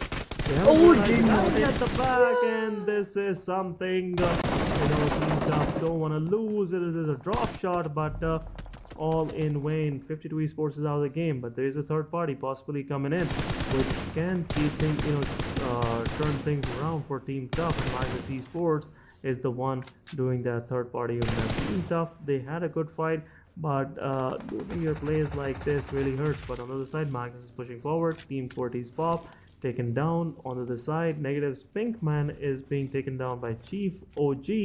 Chief OG will push forward and we'll do this for once, confirm it once for it. But look at this, Khan going in open, taking one player down for Magnus Esports. Magnus have to realize now it's time to push forward. Another one down. Chief OG will confirm that kill, but third party, I guess so, or Magnus Drolan coming with that fire and will knock down the players from QWERTY. There are finally two players surviving. Zipian is also there, and I believe so Zipian will go ahead and push into the direction where he can possibly confirm the final elimination on Team QWERTY. Now, Drolan and Zipian full in HP, they will push in. It's a 1 versus 2 situation. Khan is getting revived. Chief is waiting for that right time. Revival is being stuck, and now game over for Team QWERTY. Magnus will confirm those eliminations. Unfortunately, they have to sacrifice Zen, but they got the maximum out of this whole duel and managed to confirm 8 eliminations in total for them by now, which is in itself a very good performance. But Team Tough still surviving. Aegon Excited also getting knocked out. On the other side, Blade confirming the final 2 players from Negative Esports, and Negative once again put to their misery, and afterwards it's another team getting eliminated. So we are left with 12 top teams for this particular match, and seeing this, I feel like Aegon Excited, they're aiming for another chicken dinner, or possibly it could be R3G this time around. Well, I'm definitely hoping for R3G to actually go ahead and claim this one, but yeah. In the meanwhile, we are soon going to be seeing the elimination of Tough X as well. It doesn't seem like they have much to live for anymore, at least not on this map at this time. But 1-for-1 official and R3G in a much closed quarter than you would think of in a map like Miramar. And well, R3G making the best out of it. They are collecting frag points left and right, and with that they make it to 6 frag points and all 4 men standing. So definitely a strong contender for this one. Let's hope it turns out to be right. But yeah, I mean, I've already said that I think they will win. That means they won't, because that's just how my predictions work these days. It's weird. Yeah, we'll be confident about your predictions. You definitely had a good prediction in case of previous Miramar, where QR managed to get the chicken dinner at the end of the day. But Team Tough with their solo survivor Saad confirming another frag point, which is a good thing. 3 points in total for their frag, still in top 11. But H2E Asad, also another solo survivor that TFT gonna just grab the opportunity on and will confirm that player. TFT with this another success would have 4 eliminations in their backpack. This is how TFT likes to operate. Even in the final few days of the league plays, they just come in, they just charge in, they confirm few eliminations, go ahead and qualify for the finals, and in the finals, that's where TFT struggles sometimes. But this time around, I feel like they're an experienced side, and they will be performing some of these miracles on the battlefield, which they promised this time around. But R3G on the side, getting knocked out. TFT Leon will confirm. Avenger, Knock is also knocked out. So as we were discussing about R3G, I believe your prediction is working. Well, all of it keeps falling in place except for the one that I make about who's gonna win. So we'll just see. Today, yes, as you mentioned, I had almost forgotten about that one. That did work out. So yeah, happy about it. In second week, that's probably the only one that has worked out. In first week, literally everyone was working out. So it's just very difficult to know when I'm on my roll and when I'm not.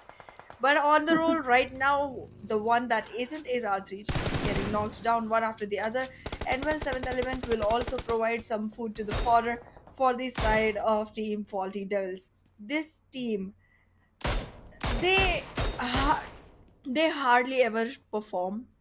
But when they do, they make life so difficult for all of the teams that people are rooting for all of the teams that are statistically strong, that are, advantageously sitting on the board. It just becomes very, very unpredictable with TFD.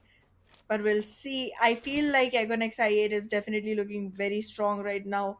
Northeast Sports is situated very close to X Generation. This is a difficult spot because X Generation is a kind of a team that just loves to have those fights, loves to quarrel around and just, make sure that they have more and more frags to themselves. Not only that, I also feel like X Generation players, they are literally trained to fight solo. They all just want to focus on their own frags, and I think that is one of the reasons, because they do not have the kind of team contribution that is required for a chicken dinner, that they are still sitting on the top table but without any chickens to their names. So they are a hungry win contender. But we'll see. We'll see if this is going to be any different, because so far I feel like all of their players individually do great deliveries in performance, but as a team they are failing a little, and that just does not seem like the right way to go about in a game that is made for teams, that is made to be played in squads. So you just got to be very, very careful of who you're choosing to play with and how well you are able to gel with them, to be relying on them to make sure that you get the best out of the situations. But yeah, in the meanwhile, North Esports, a team that is again one of the ones that has great team coordination. But then here the problem is the individual skills generally fall below the table for most of the players. And mostly we do have to see just a couple of players trying to carry the weight for the rest of the team. And this time I feel like Nightmare is the only one that is playing and is one that you could trust with the individual gameplay, while the rest are just floating by along in the boat that he has built for them. The guy must be strong because he's been, carrying the whole team. So, Yeah. and he has, yeah, you're right. Most of these players, if we talk about Iron, it's the first PMPL for Nightmare, but for a young player like Nightmare, it's a dream come true. It's not a nightmare anymore because, True. the way he's playing, it's wonderful to see that he managed to get some more confidence for himself. But talking about NES overall, NES is not in the true colors that we know them for. And again, let's see what they have for us in the finals as well. I'm seeing them qualifying, but let's see how far they can go for the prize pool and eventually the qualification. But talking about the situation, we have another centralized shift which centers no one. No one is in the center, but it gives some edge to the players of Team TG. It gives an edge to the players of Team NES. So the eastern side of the circle is kind of more populated. That's where the more skirmishes will break in. But Egon side, they are moving forward. They want to get the control of the south side of the circle, which is a good thing to have. But NES on the other side, they are just shooting across the map just to get more attention from surrounding teams, which are already eyeing for that position which NES been holding for quite some time. But Egon side goes on pushing forward. Easy boy is low on HP. Easy is down. Egon is pushing forward. Buttoff is a solo survivor, and I believe the rest of the team has realized where's the Buttoff, and definitely they will go for the Buttoff hunting and will confirm the last bit, not the last bit. Sorry for using the foreign language. But Team TFD, the Faulty Devils, are out of this match with some good successes, 6 eliminations in their backpack, but now they have to deal with the threat of R3G right next doors, which is kind of more neutralized. They are just left with 2 of those players, which I believe Blade or IQ will definitely keep an eye on, because that's what their job is. But NES Nightmare and X Generation, they are pushing forward to that position which everybody wanted to go and proceed with that push. Nightmare will try to get some damage, but the guy was on a disadvantage. There were 3 of those players shooting at him, and Prachi, look at Prachi, the way the players of X Generation are positioning themselves, it is making difficult for NES Maxi to just hold on to. But Prachi is knocked down, Thug is knocked out, Iron is trying to confirm those elimination points, but on the other side, NES, it's only one player standing, and he is against two of those players from XGeneration. Shami boy is the real threat, I must say, because he is very close by, and it can make things difficult for NES Iron. Shami boy pushing forward. Thug is also bleeding out, and he is asking for that revive, which is very much needed. XGeneration Shami, he is not pushing forward. He's just waiting for his team members to join in. But as RF is up on his feet, it will be a 2 versus 3 situation for Team NES versus Team XGeneration. There you go. Some more utility coming in. You know, they're pushing forward. Iron realizing that players are surrounding. It will be difficult for them. Shami pushing forward. Rashid is there. It's a 1 versus 2. Taking one player down. Second one down. It's an XGeneration 1 versus 2 for the guy. But difficult task once again. And Alpha Boy will confirm that kill in XN with their 6th elimination in total, taking out another threat from the lobby, which is Team NES. 4-man standing NES just, you know, saw the worst situation in front of them and couldn't cope up with that, and eventually losing their fight against Team XGeneration. But Agon XIA still surviving with 11 eliminations. As we were hoping, this could be another win for them, but let's see how far they're gonna go with these numbers, because I'm seeing the kind of numbers they have accumulated for themselves. Looks like there will be another dominating performance by these guys. But Q are still in the mix with 3 eliminations in their backpack. XG have a good compound on the eastern side, making it more favorable for them to survive for quite some time. Absolutely. Right now, it seems like all 4 teams that are on board are equal contenders of this chicken. And not only we, but also the stats feel the same way, because these are all strong teams, very calculated teams on one hand. And then one in the mix is XGeneration. Not a very calculated team, but definitely a very aggressive and very on point team when it comes to individual gameplays. We just have to see which one is able to do more damage to the other, and that is exactly what will decide which one from here takes the chicken, because all 4 are really strong. Quantum Rage could definitely be one of the teams that gets a double chicken for themselves, and it could be a day of double chickens. Agon XI8 could create a whole new segment for this tournament, making it a 3 chicken day for themselves. XGeneration could finally come up with one for themselves if they do win, because they have not had one ever since the start of the league. And 7th Element, one team that we've been saying constantly does great performance, has great teamwork, but isn't able to crack the code just yet, not in the second week at least. They too might have a shot. All 4 have equal opportunities as of now, even though the stats right now on the board do display XGeneration as one with the best chances. I'm not sure if that's definitely going to be the case, because this team, again, as I've said many times before, just fails to convert all of their aggression, all of their rage, all of their plays into a victory. So that's just something that falls in their way when it comes to being a team. But yes, Halsey is going to have a close quarter with one of the people from the side of XGeneration, while other two go ahead and chase Senior down. Senior, this is the last opportunity you have to make your team survive, but no, that is not going to work out. One knock more for Quantum Rage. Now it's just one man standing. Halsey, Thug. Thug is just gonna wait slowly and steadily. Gets knocked to a nade. But there's backup. There's a whole lot of backup. Bashir is gonna go ahead and take the fight and win it at the same time, leaving Quantum Rage for the 4th position. And well, as expected, as suggested, they do have great plays coming in, but they are not the kind of team that goes in for 2 consecutive chickens. So they're definitely not going to be able to make it past the 4th position this time.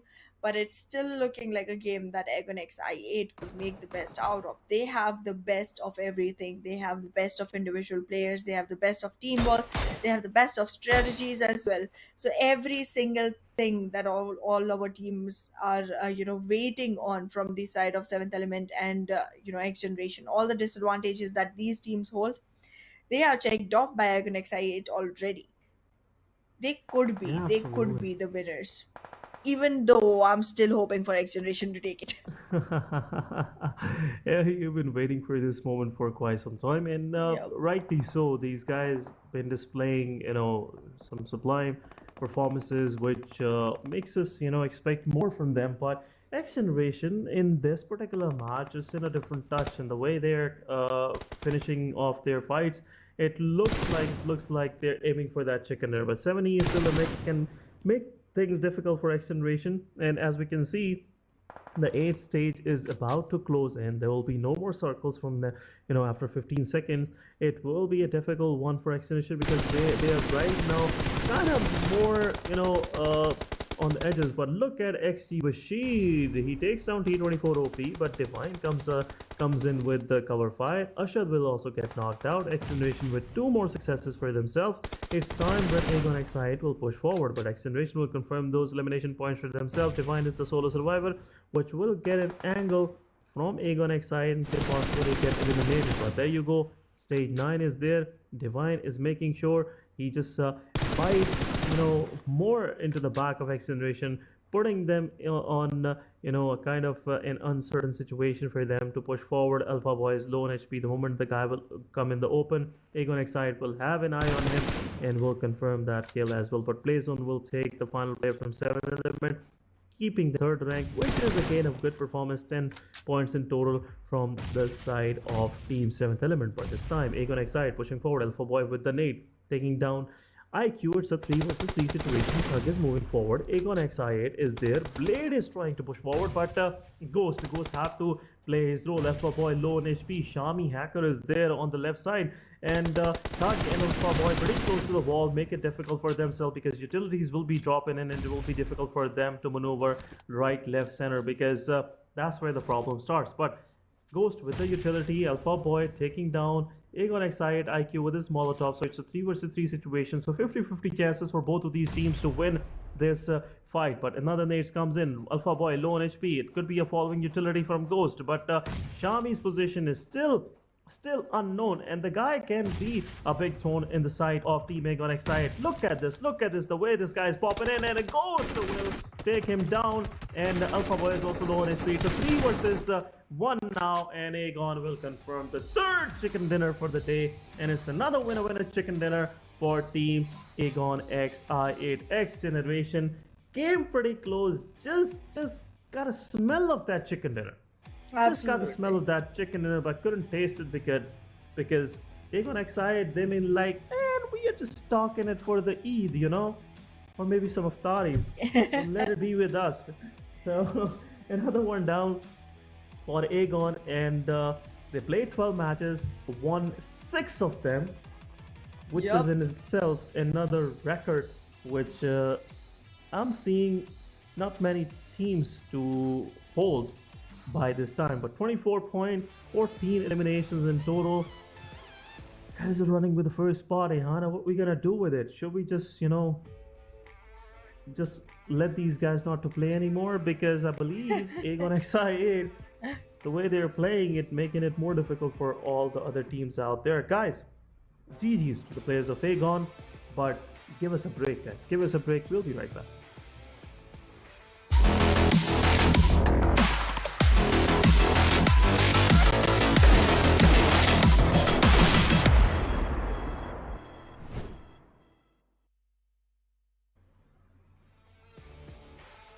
Welcome back. You can see the smile on the face of Ihana and also on my face, as I was expecting XG to win, as Ihana said.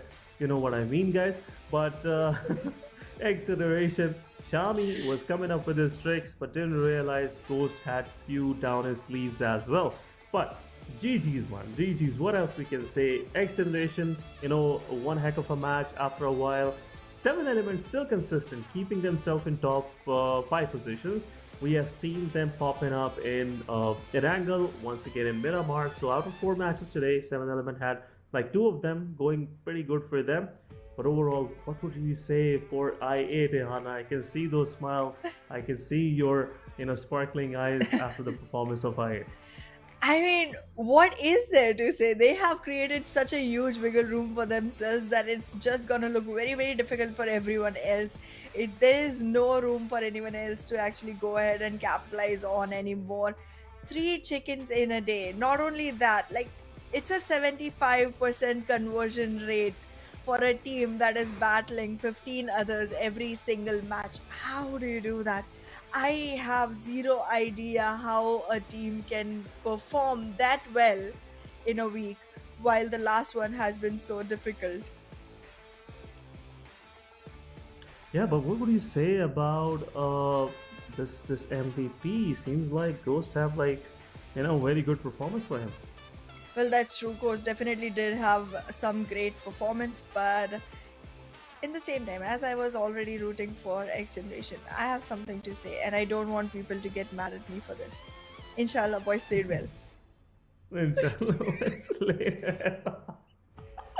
It's been a story for many of the players out there. They went way, they came close, to the victory, but at the end of the day, the teams that are more based, the teams that have a plan, and they can, teams that can hold on to themselves for, in situations like these, at the end of the day, just grab the victory for themselves. But it's been a wonderful day for Team I8 with 3 chicken dinners in their backpack.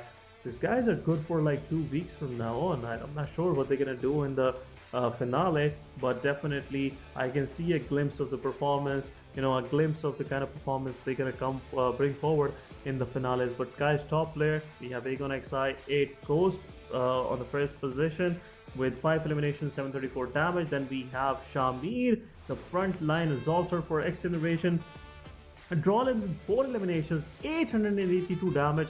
Just keep in mind, Magnus Esports got eliminated pretty, early, especially, if we see this game, kind of mid-game, Magnus was out for the lobby, but rest of the players, these are the 2 surviving teams for the final fight. Psycho, which is Alpha Boy, I guess so, or yeah, today he might be using a different name, with 4 eliminations for himself. Uzum with highest number of assists in the match summary, as it said. And again, a very good performance by Aegon XI. But looking at the match summary, looks like it's more of an Aegon summary than rest of the team summary. I can see Shamir Boy popping up in 3 or even 4 of these stats, where in the highest elimination he got 4, in highest damage he got the second highest one, in the highest assist he got 3 assists for his team, and in the healing done 405 healing for himself. So been busy for quite some time, and XGeneration have showed with their performance that these guys are constantly aiming for those high kill games.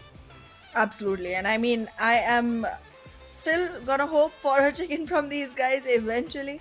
I'm proud that they went all the way to the second position. They shouldn't have backed up against that wall, like you said. But yeah, I guess in that moment itself, they did not, know as well. They weren't as wise in that specific moment and fell prey to Aegon XI. You shouldn't be underestimating a team like that. They definitely have a lot of experience and a great amount of, confidence to roll around with. Plus also a wiggle room to actually afford taking high risks with. So yeah, it just seems like there was a great last match, but it did not go the way that XGeneration would have hoped. But Aegon XI just going on claiming new and new records every single time.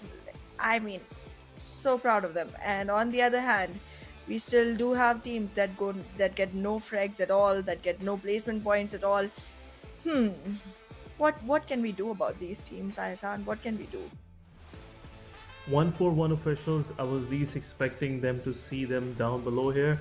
H2E, same thing, but Team Star, they're not learning from their mistakes, as Negative Esports and HellRaisers are also. But in the fight which Team Star lost their player wasn't a good strat. The way they're splitting up in a distant ridges from their players, they cannot give them that cover which is much needed, guys. But we'll move toward the overall ranking for this week so far. 12 matches being played. Aegon XI with 6 wins with a conversion rate of 50%.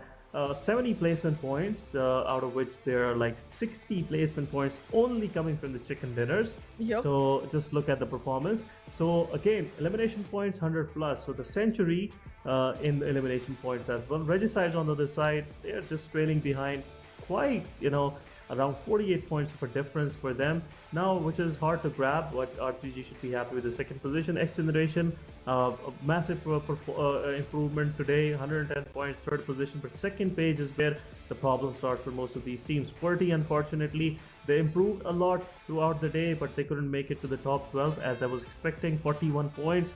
Top 12 was not that far. At least a 6 to 8 point would do good for them. Would at least place them pretty close to that position. But overall, HellRaisers, not major changes. Magnus Esports, not happy to see them down below.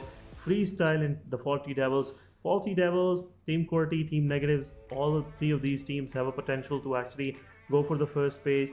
Negatives with an improved position this week, looks like they have some plans for the finale, but man, you guys have to amp up. You guys have to just come up with a plan, or I can say more practice as a team. Yep. Because we can clearly see it. Even we don't know what kind of communication is happening between you guys, but we can clearly see there's a lack of communication, there's a lack of planning, and which is biting in the back for them quite some time, and it's not a good sign for them to actually play on this big stage. Look at that. I mean, Rank. I feel like by the end of the week, we will definitely have one team that has double-digit chickens, and it's gonna be Aegon I8, and that'll be the only team that will be, crossing the century for chicken placements. Yep, and we can see 10 chicken dinners could have a big effect on to the placement points, because you can see they have played 33 matches, and out of those 33 matches they won 8 matches, out of which they won 6 matches this week, and around 80 points are only placement points. So if you take out those 8 matches out of these 33, 25 matches, they managed to get only few of like 40 placement points. Yep. But elimination points are on point, 3x on the other side, pretty aggressive squads, 183 placement points. 7th Element still managing themselves in top 3, and so far kind of consistent. I'm pretty sure in coming 2 days we're gonna see some chicken dinners from them. There are also another team with the highest number of chicken dinners. But on the second page, few things are not changing, which is the position of Team Negatives, Team HellRaisers. Faulty Devils, they have slightly improved. QWERTY, they somewhat are close to the first page. Then we have 141 officials. Don't want to see them here because the way they performed in the first week of the league play, I'm hoping to see them on the first page as well. But some things are not working out for Team Tough 52 Esports as well. Absolutely. And I mean, do we even have to talk about Team Star, Team Negatives, and HellRaisers? I just feel like, I don't want to be mean, but I'm not finding anything good to say for them. Team Star, great job getting that one chicken, but that's all I can say for these teams, considering the way the things are right now. It's just getting more and more difficult to be able to support the underdogs going further from here, because they are not even trying at this point. It seems like they've just given in. But yes, looking at the max eliminations, Miracle has finally been dethroned. Just by a little bit, but finally. It took really long though. Yeah, it took like it's almost, if we count it out, it's been 8th day of league play. Yep. And for that long, this guy been on top position, but still it's the run for the $1,000. Who knows, by the time we will see this graphic for the next, for the next few days, it will be changed a lot, and we can see Shamir Boy very close, Noki very close to the 60 elimination points, and the things which really impressed me in the performance of IQ is the damage he dealt. Like, it's a difference of almost 1,000 damage if we compare it with the damage from Noki or Shamir.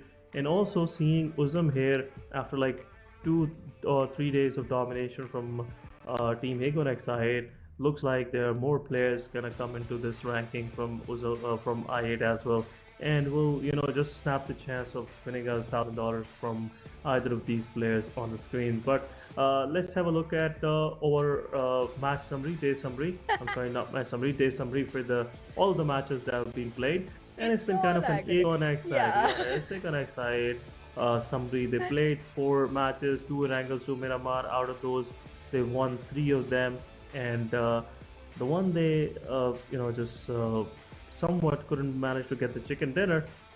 They lost the fight against the team which eventually won the match.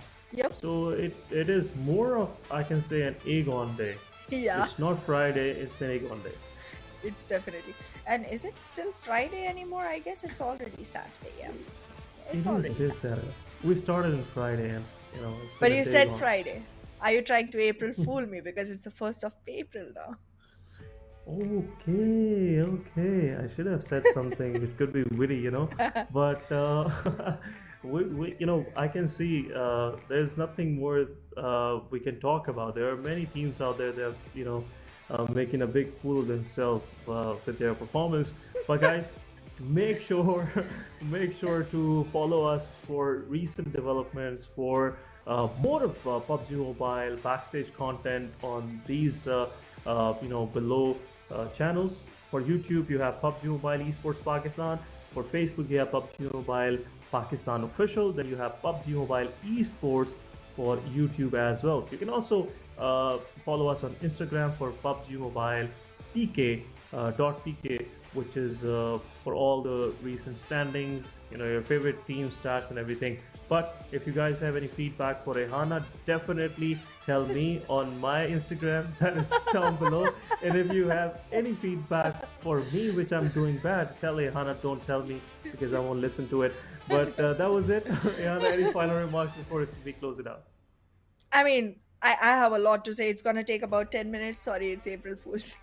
I'm kidding. I wanted to come up with something better, but Ehsan just took all better lines. So I'll just say bye-bye. Take care.